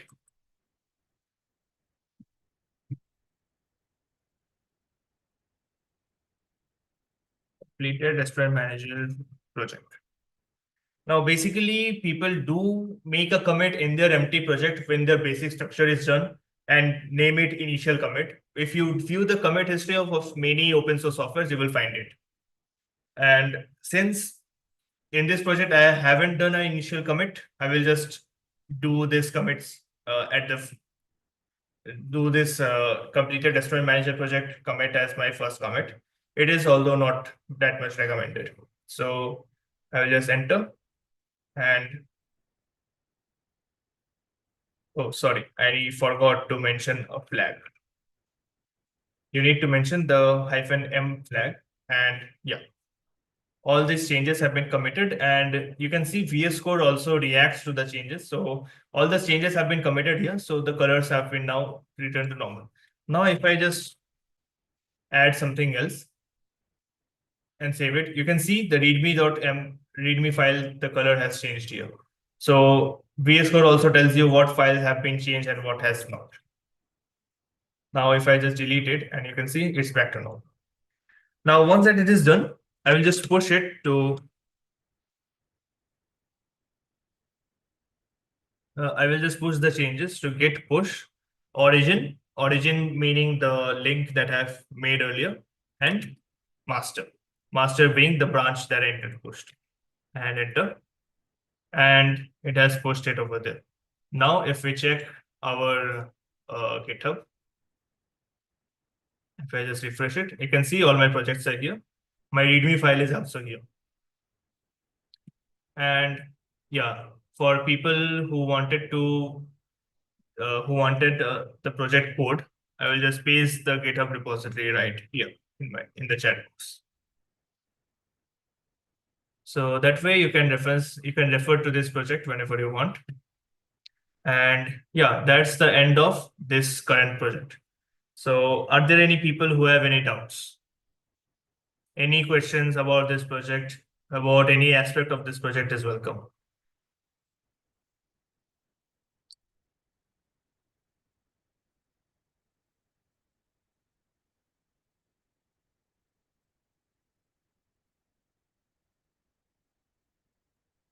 I will take a short 2 minutes break, and in the meanwhile, if there are any questions about this workshop in general, you can just put it in the chat box or unmute your mic and ask.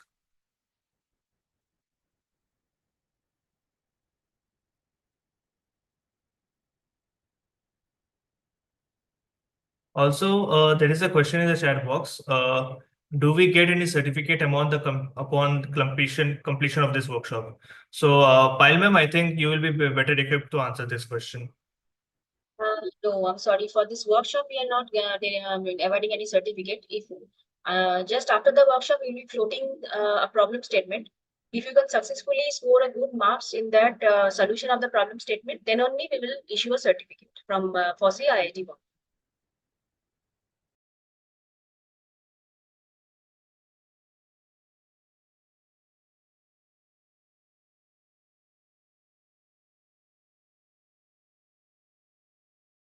Actually, this workshop was a part of the competition. So it was, we offered it so that you can have some background of what the problem statement will be like.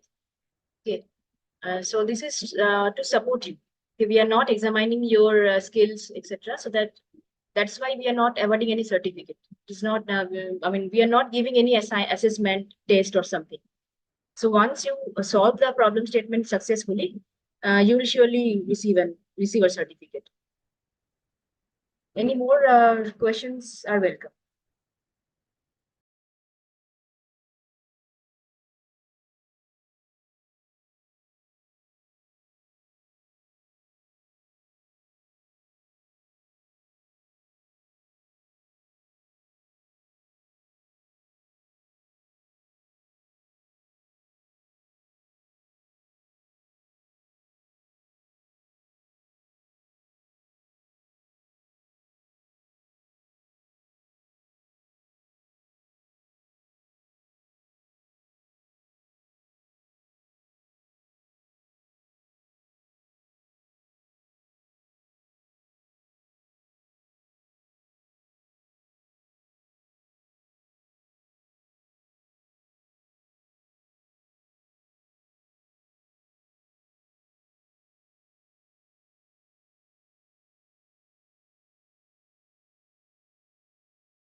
So basically, we have a set of problem statements, and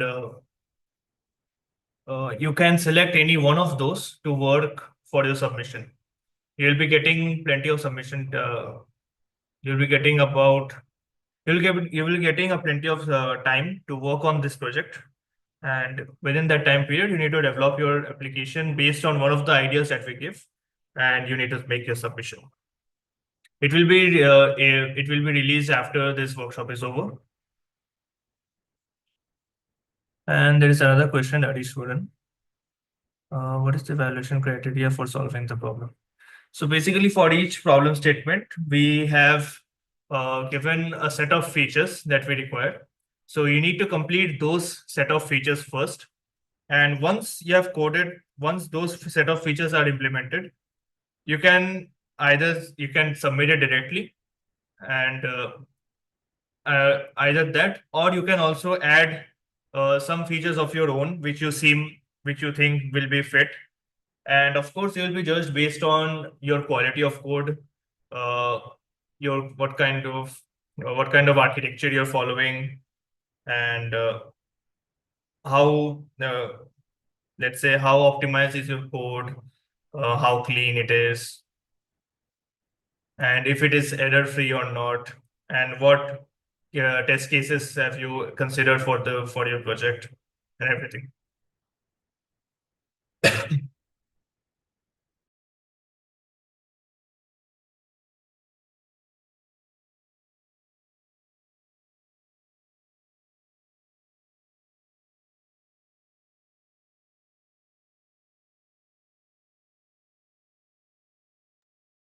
It will be a minimum viable product, of course, because we are not expecting you to be able to develop a fully developed software within a span of few weeks.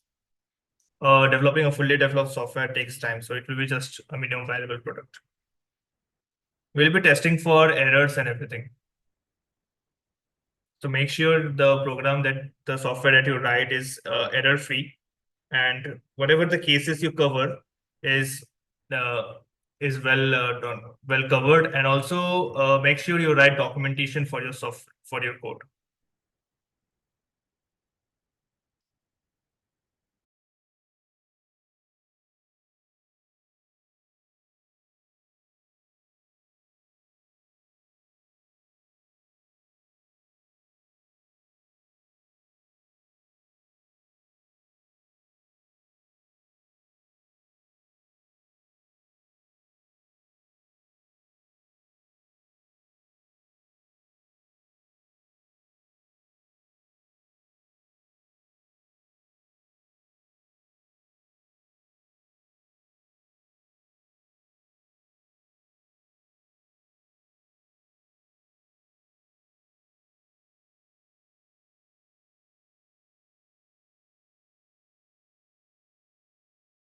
So are there any more questions about the workshop and everything?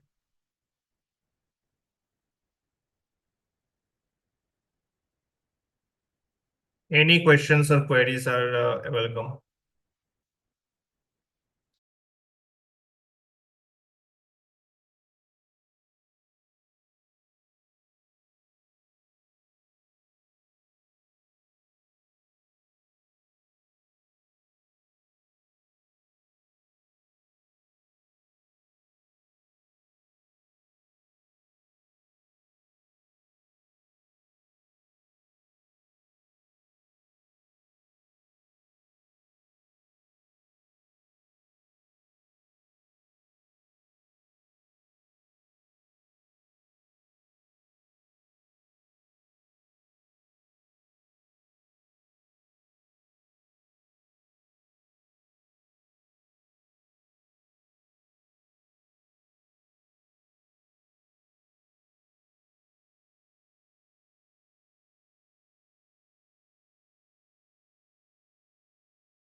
There is another question about the certificates. I think Pile ma'am, you can take up that one.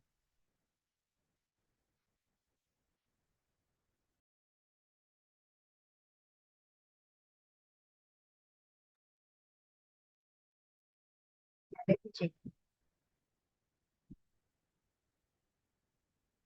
If we try to solve the problem, we get certificate, or we get selected only, we get certificate.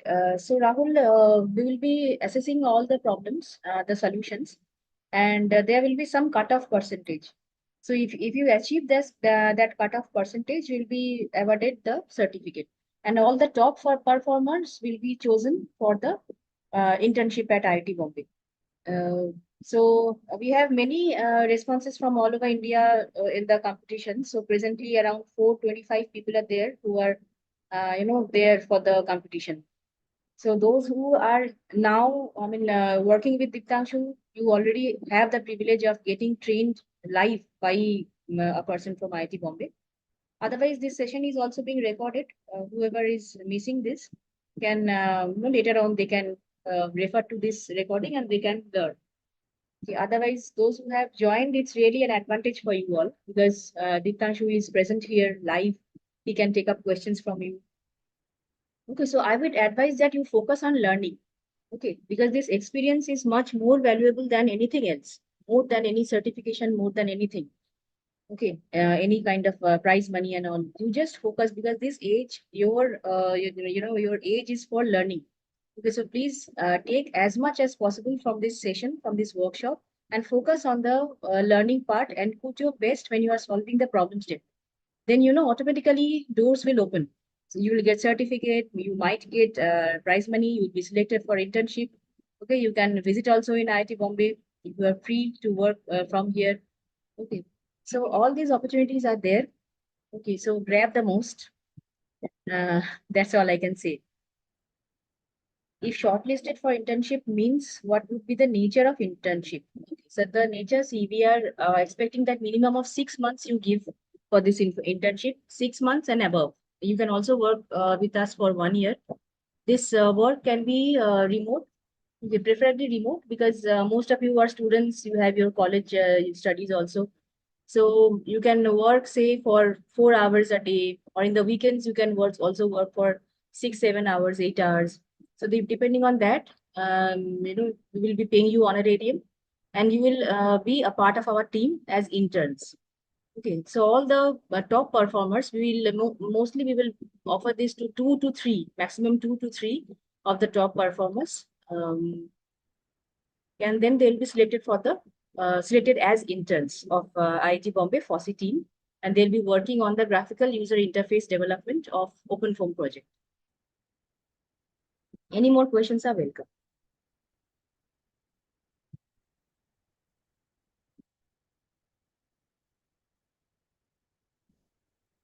We also float internships and summer fellowship. So the semester-long internship is for 3 months. It will be announced in the month of January 5. You can also apply for the internships later. We also take summer fellowship students. We announce the summer fellowship around March every year. So please keep checking the FOSSEE.in website. Okay, and this is a special intake that we are floating for internships for development of the GUI part of OpenFOAM.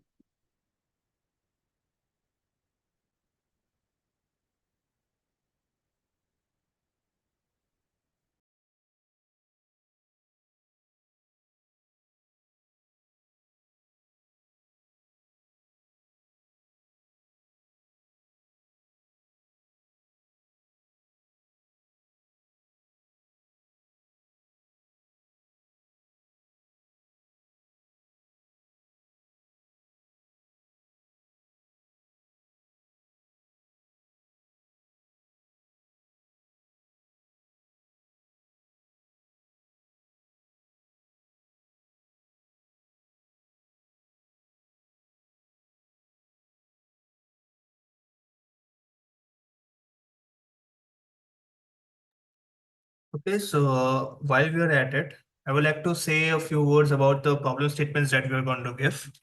So the current application that we have developed here, the restaurant management application, it is a very basic CRUD application, and it just covers the basic of how to approach the problem of desktop development. And as for the problem statements, uh, I think there are very few such simple problems in the problem statement. So for most of them, you need to do your own fair bit of research. You need to go to the documentation of your frameworks, and you need to figure out how to plan how to plan out your application in that way. So I encourage you guys to uh, actually visit the documentation of the frameworks that you're planning to use. And if you are a beginner and if you're proficient in programming with Python or C++, then I would suggest starting off with Qt. Or if you're a bit proficient in programming with C++, then you can move on to OpenGL or Vulkan. And those are some better options. So, and in the problem statements, as I mentioned before, I have not included many CRUD-based applications. Even if there are CRUD-based applications, you need to implement some pretty advanced features in that. So basically, you need to use your creativity a bit in order to implement those features. And make sure you follow a specific architecture, and you mention what architecture you have tried to follow. So, because again, we'll be judging based on what kind of what kind of code writing practice you guys have followed. And again, another thing.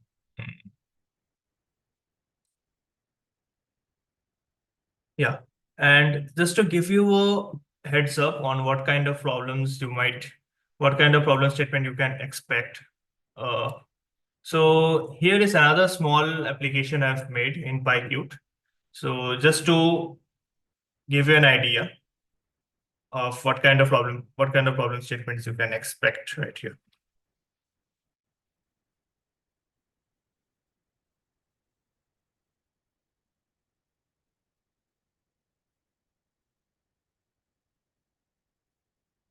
So this is a basic mesh viewer that I've made in PyQt. So this uses a Qt 3D mesh viewer over here. Yeah, it uses a Qt 3D window widget right here. You won't find it, you will not find this widget inside of the Qt creator itself. So if I just open up the Qt designer right now, and let's say I want a widget, I have created. If I search for a 3D window, you can see nothing over here. So because Qt 3D window is not included by default inside of the normal Qt packages, you need to search up this Qt 3D window widget in the documentation, and you will find it under Qt 3D extras module. So what this does is it is used for visualizing 3D objects inside Qt. So there are some problem statements that would require for you to do the same as well. So as an example here, I've created this, and I have 3 buttons here that would just add different objects into this 3D viewport. So if I just add a cube, you can see that you have a cube right here, and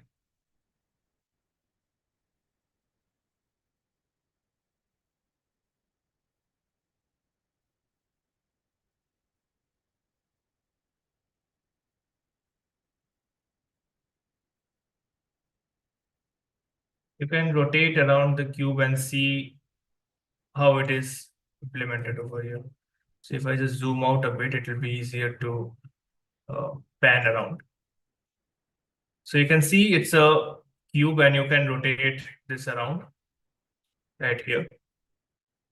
Same way, I can add a sphere.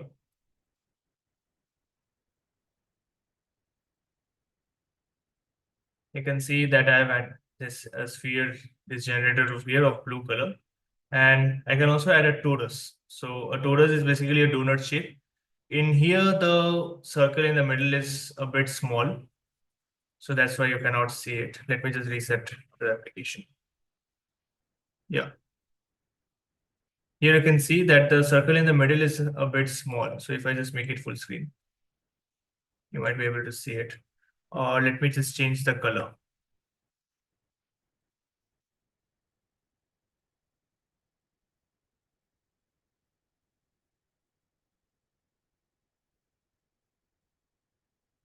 Yeah, now it is more visible, I think. There. Same with the sphere. You can rotate around the camera, and you can see the shading of the objects. So there will be different problem statements based on solutions like this. The code is pretty simple. So let me just zoom in a bit. If you're using PyQt, there are two ways to do it. One is using a 3D window, and another is using something called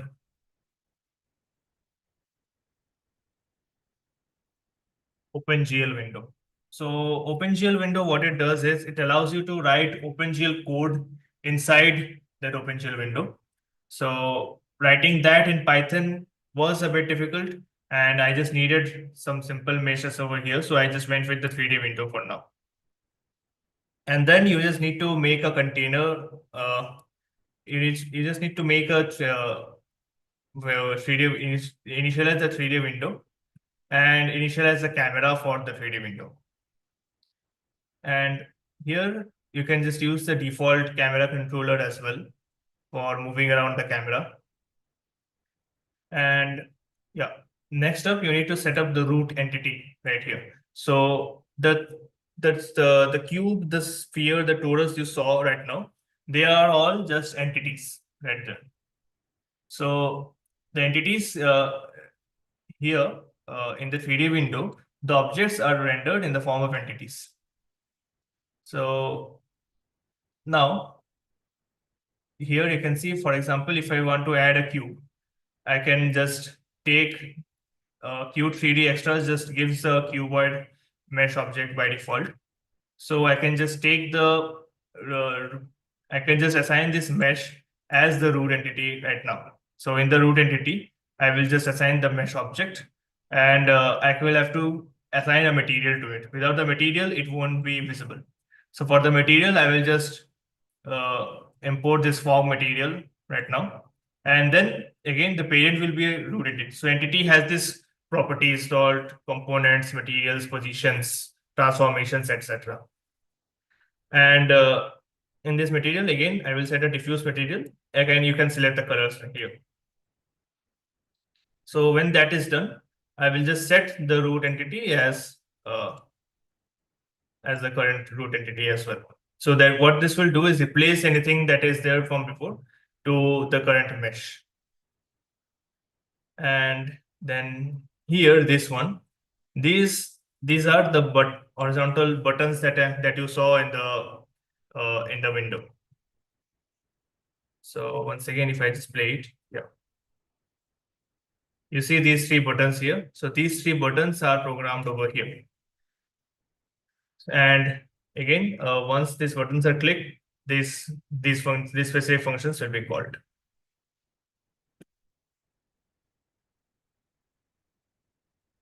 So yeah, this is just a basic mesh viewer. In one of the problem statements, you may need to do add some more functionalities to it. So for that, you will need to do your own bit of research. And you will also get plenty of time for the same. So yeah, this is another example that I wanted to show really quickly. So any more questions?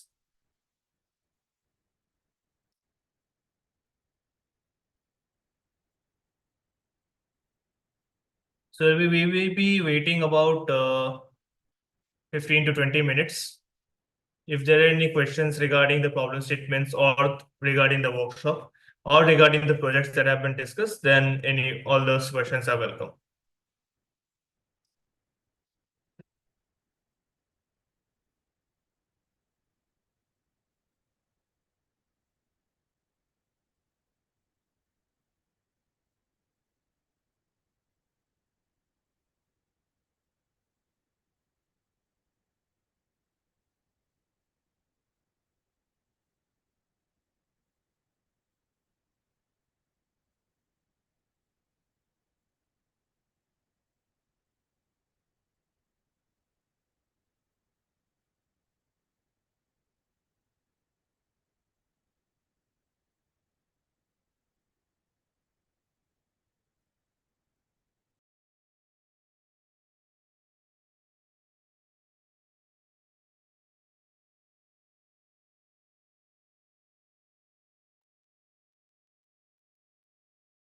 So we'll be waiting for a while. In the meanwhile, let us know if you have any doubts, any questions regarding the projects or regarding any software development questions and all.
The problem statements are going to be displayed in the website itself.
So if you guys have any questions, you can ask.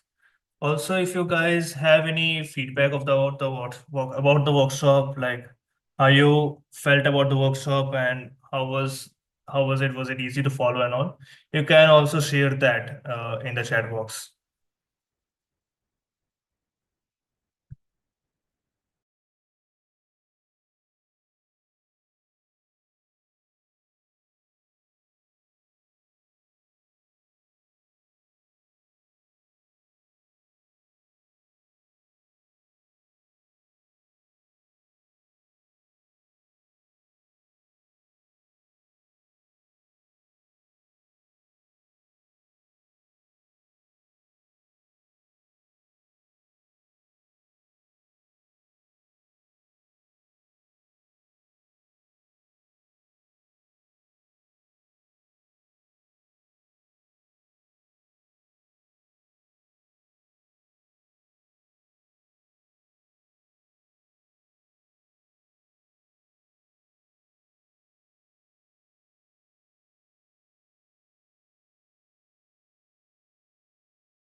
Okay, Adishwaran, that's good to know.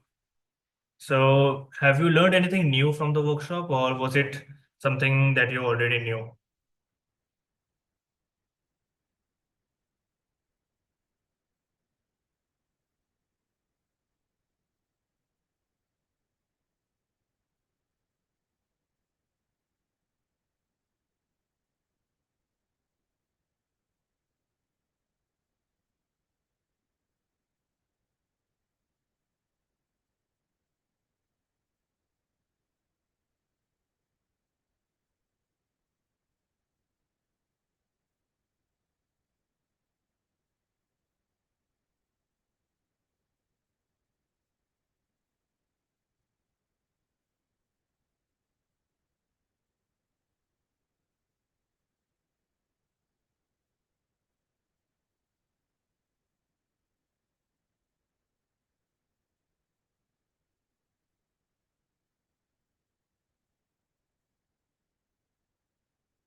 Are all of you done with whatever is taught today?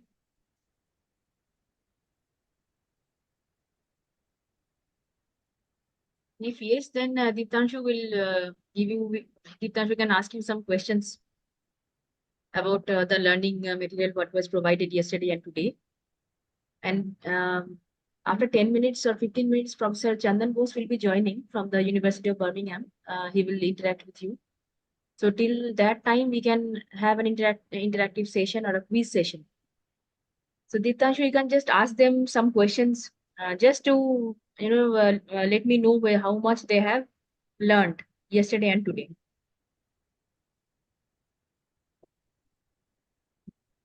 Yeah, sure. Yeah, it can be just like a game, nothing. I mean, we are not considering these answers, and we will not consider it while assessing the problem statement also. So it's a kind of game that we can play now because we have time.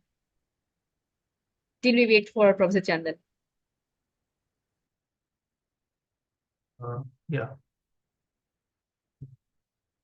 So today in our workshop, we did discuss about Git and what Git is basically. And yesterday also we discussed about that. So can't anybody reiterate to me that what is Git and where it is used?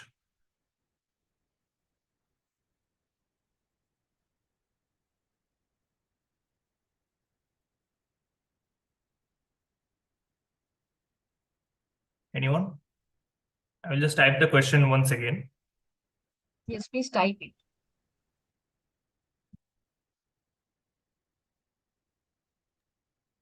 So whoever can answer this, he or she will get 10 points. Let us see how many points you can score today in this game.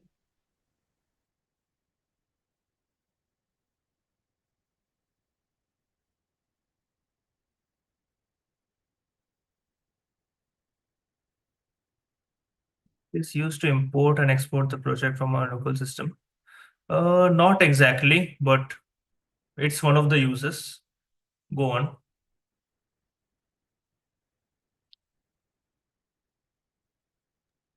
So can we give Arish some points? At least 5 points? Yeah, we can give 5 points. Okay, okay. So I'm just noting down all the points. Let us see who's the winner.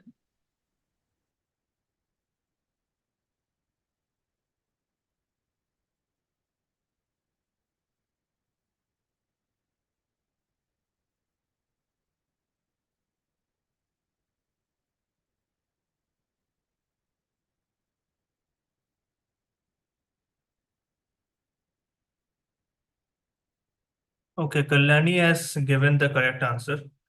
Git is a version control system and used to track changes in a project.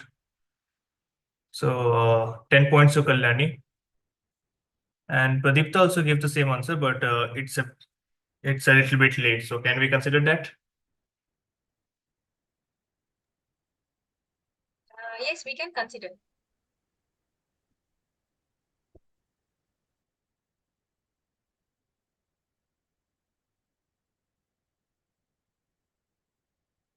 Okay. So next question I would like to ask. So since this session was about desktop applications, so can you just name a few desktop applications that you guys use in daily scenario? Before that, Aditya, should please take this answer by Siddesh Mane. Yeah, that is also correct. Okay, so 10 points to Siddesh. Yeah, yeah. Okay.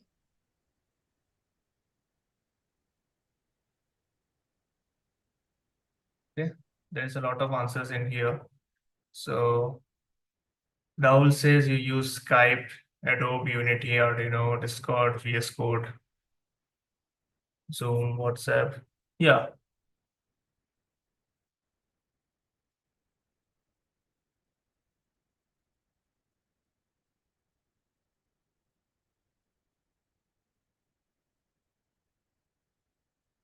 Okay. So yeah, that was more of an information question than points. Like there was no correct answer to that question. There are many. So yeah, next question. Who can answer this will get another 10 points. So we have talked about the model view controller architecture in this project. So can you just explain the role of controller in this architecture?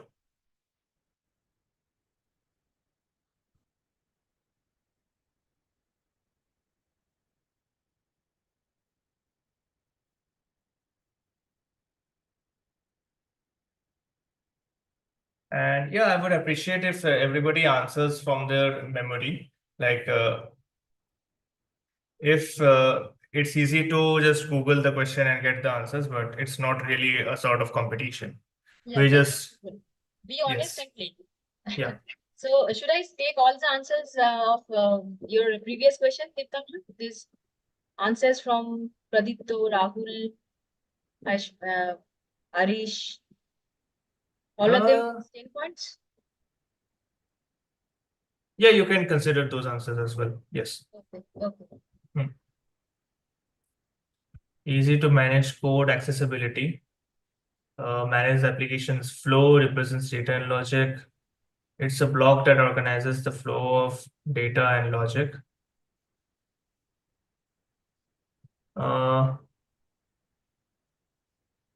Yeah, Anish gave the correct answer in here. It's the closest answer. Like it's a block of code that manages the flow of data and logic inside the application. In MVC, the V stands for view. View is responsible for actually rendering and viewing the data to the user and taking input from the user. Then controller is responsible for processing the data and applying the logic of the application on that set data and provide it to the model or the view. And the model is basically responsible for handling all the data, either to write or read.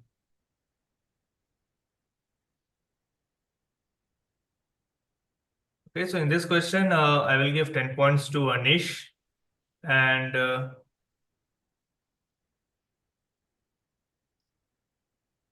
yeah, you can give everybody, you can give 5 points to everybody else.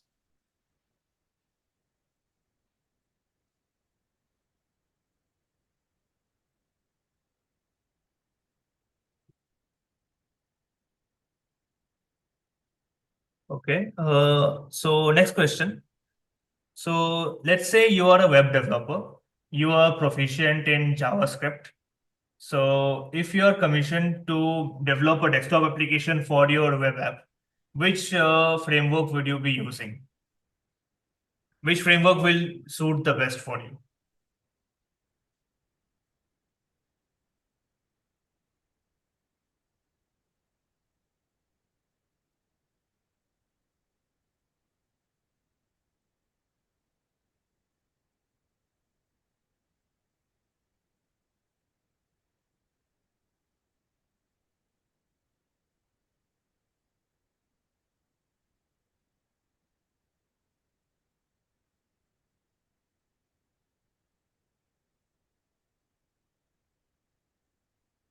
That shows that Professor Chandan Bose has joined.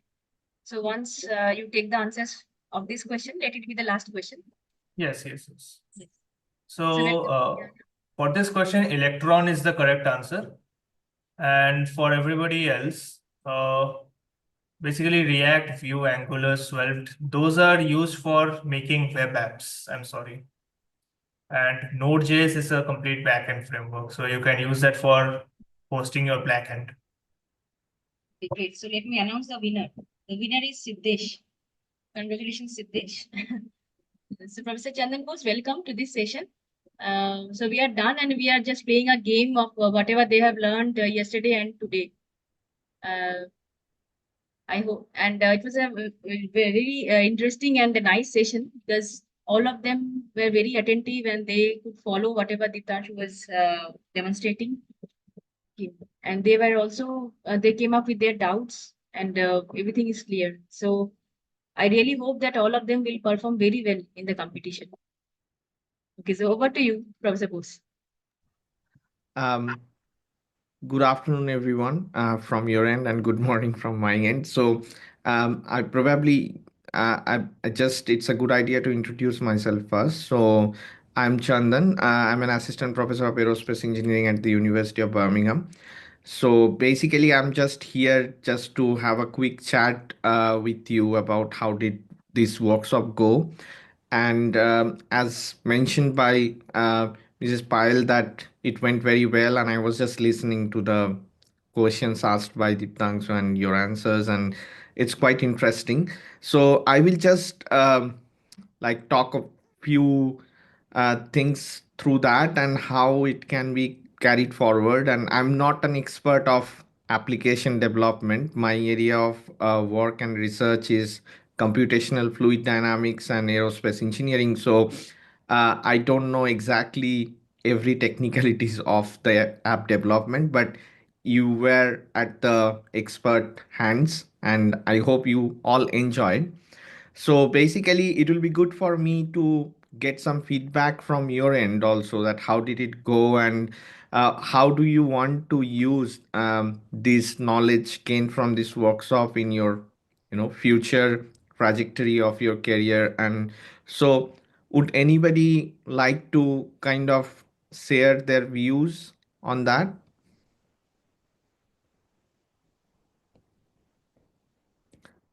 So if you look at the first session of developing a restaurant management app, I hope that was what you have been shown through hands-on um, instruction.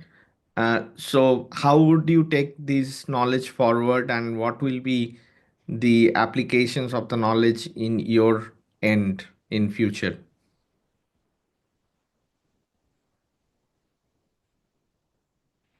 Anybody? That will be good for me to know that in which directions you are going forward.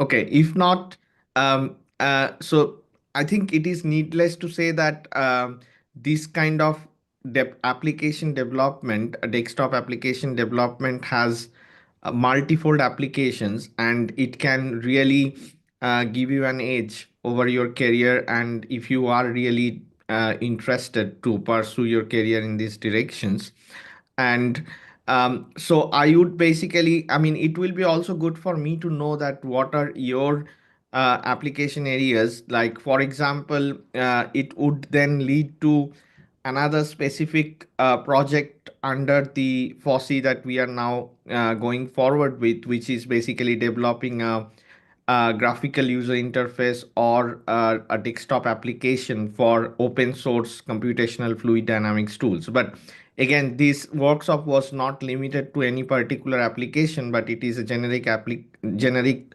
workshop to show how do you develop desktop applications.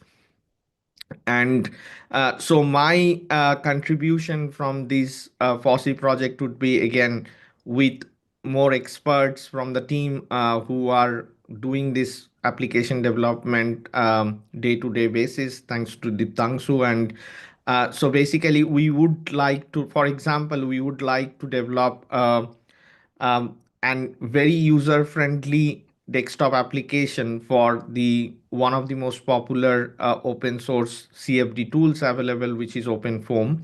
And so what are the major benefits of doing that? So I think any application is very important in today's day for any kind of activity, because it becomes users life quite simple.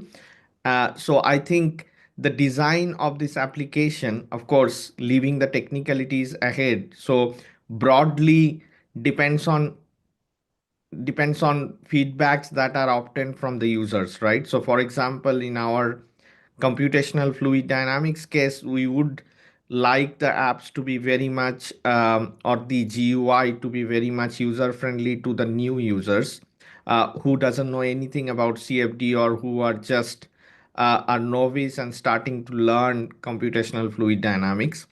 And I'm taking this example because that's my area and I can talk a bit more about that. So, so the code that I'm talking about, which is OpenFOAM, which is a C++ library of codes for computational fluid dynamics. Now, the major gap that lies in overcoming the learning curve in these kind of open source tools are that we do not have an well established graphical user interface, where actually the commercial softwares, most of the cases, they win, right? However, at the same time, instead of having just a black box, we can use these open source tools for a better understanding. I mean, from the standpoint of making an educational impact towards the new students or new learners to these skills. So FOSSEE, particularly the OpenFOAM project of FOSSEE, is again going forward with building that graphical user interface, which is again one of the desktop applications for teaching open source CFD tools to the new learners.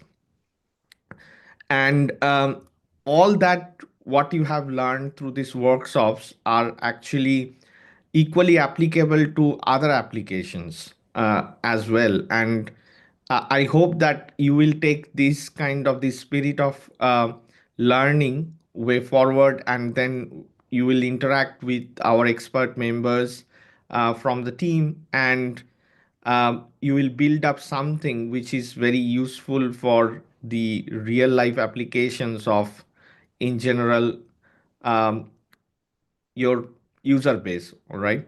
So with that, I think I just came here to thank you all for joining these workshops, and I hope, really hope, that it was useful to all of you. Although I did not get any particular feedback from any of you, but you will have probably scope to share your feedbacks to our project managers, and we can actually act upon it and try to make these workshops again and again more useful in future. And if you really want to have a follow-up workshop on anything more advanced or more intermediate to advanced levels specifying a particular application, please suggest to us later. And with that, I think I again thank you all, and thanks for joining. And I think this recording and the materials will be available through our website, and you can come back to it again and clarify your doubts probably. Yes, I see a hand raised, please. Hi, so I have some question because I belong to astronomy background. Sure. So may I please know if these workshops are useful for developing some software to remotely operate any telescope? I mean, I see like these workshops are useful there if I want to build some software for astronomy experiments. Yeah, thanks for letting us know. I think, as I mentioned, so the purpose, Deeptangshu may correct me. I think the purpose of this preliminary desktop application workshop was not specifically to any particular application. So it was basically to give you the basic knowledge and to, ignite the interest in you so that you can take it forward and then apply this knowledge to your particular field of expertise and where you want to apply and develop an desktop application for it. So I think there are ample scope of using this knowledge to build an application for your particular area of astronomy. I don't see any particular um, hindrance there. But uh, if Diptangshu, do you want to comment on any specific technicalities of that? Uh, there won't be many technical challenges to be fair. Uh, so I think Aruna, you mentioned about controlling a telescope remotely, right? Yes, Yes. Yes. basically, I mean the operations, like how to point it to the sky, like basic operation. Yes. So basically, physically changing the orientation of a set telescope in a specific area, right? So make it point Right. towards a specific star system or something. So yeah, that can be easily achieved. You just the only technicality in question here, everything will be same. In the backend, you need to make sure to you need to make sure that you are familiar with the hardware and the software that is used in your telescope hardware. So a very crude prototype of this can be made using Arduino. And there are already projects out there. So there are some mobile applications which basically acts as remote control for your Arduino projects. I am pretty sure you can make desktop application versions of that too.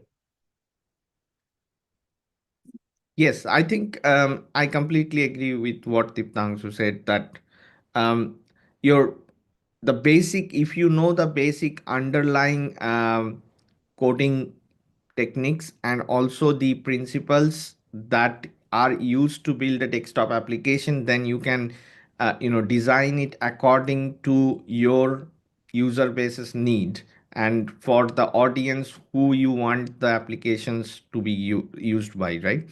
Um, so, so for example, like the one project that I'm interested, as I said, to build a graphical user interface or a desktop application for an open source computational fluid dynamics code users, it's basically to promote using these open source tools by new users, such as new college and university students who are just learning, engineering students who are just learning about fluid dynamics or computational fluid dynamics. So our one of our major aim would be just for them to start with a very simple case or a very simple geometry, and then modify that in the app and try to understand how the fluid dynamics behind or around those bodies change, and then of course having options to change different algorithms to solve the flow around that, etc. So that will be the first steps that I think we would want to achieve, so that once they get started with the problem and they know how to change it, then of course there will be a very specialized documentation associated with those options where they can go through and learn about the options they are choosing. I mean, it is in contrast to having something like a black box. So that's our goal. Now, again, if you want to use it for your own application in your domain of expertise, you have to first think who will use it and how you can make it more user friendly to them. All right, but of course all these um, broad motivations doesn't change the underlying framework of building a desktop application that you have probably got an idea from this workshop. All right, I'll just see if there are some chats or anything. No, okay. Yeah, so thank you again. Thank you for participating, and I will now hand this over to Mrs. Pyle for giving you any further information before we end the session. Thank you, everyone. Yeah, thank you so much, Jagan. So now we end the session because we are all done with the workshop and demonstration part. And the next step for all of you will be to put your best in while solving the problem statement. And I mean the FOSSEE team wish you all the best, all the very best to perform, to put your best for the competition. Okay, so very soon this problem statement will be uploaded on the site. Okay, and also we will email all the registered participants with the problem statement so that whoever misses the website can refer to the email and they get started. So we will send you the problem statement, we will send you the submission guidelines, everything. Okay, so with this, I'll say bye-bye to all of you. Thanks for joining. Okay, and thank you all of you. Thank you. Kailash, we can stop the recording now.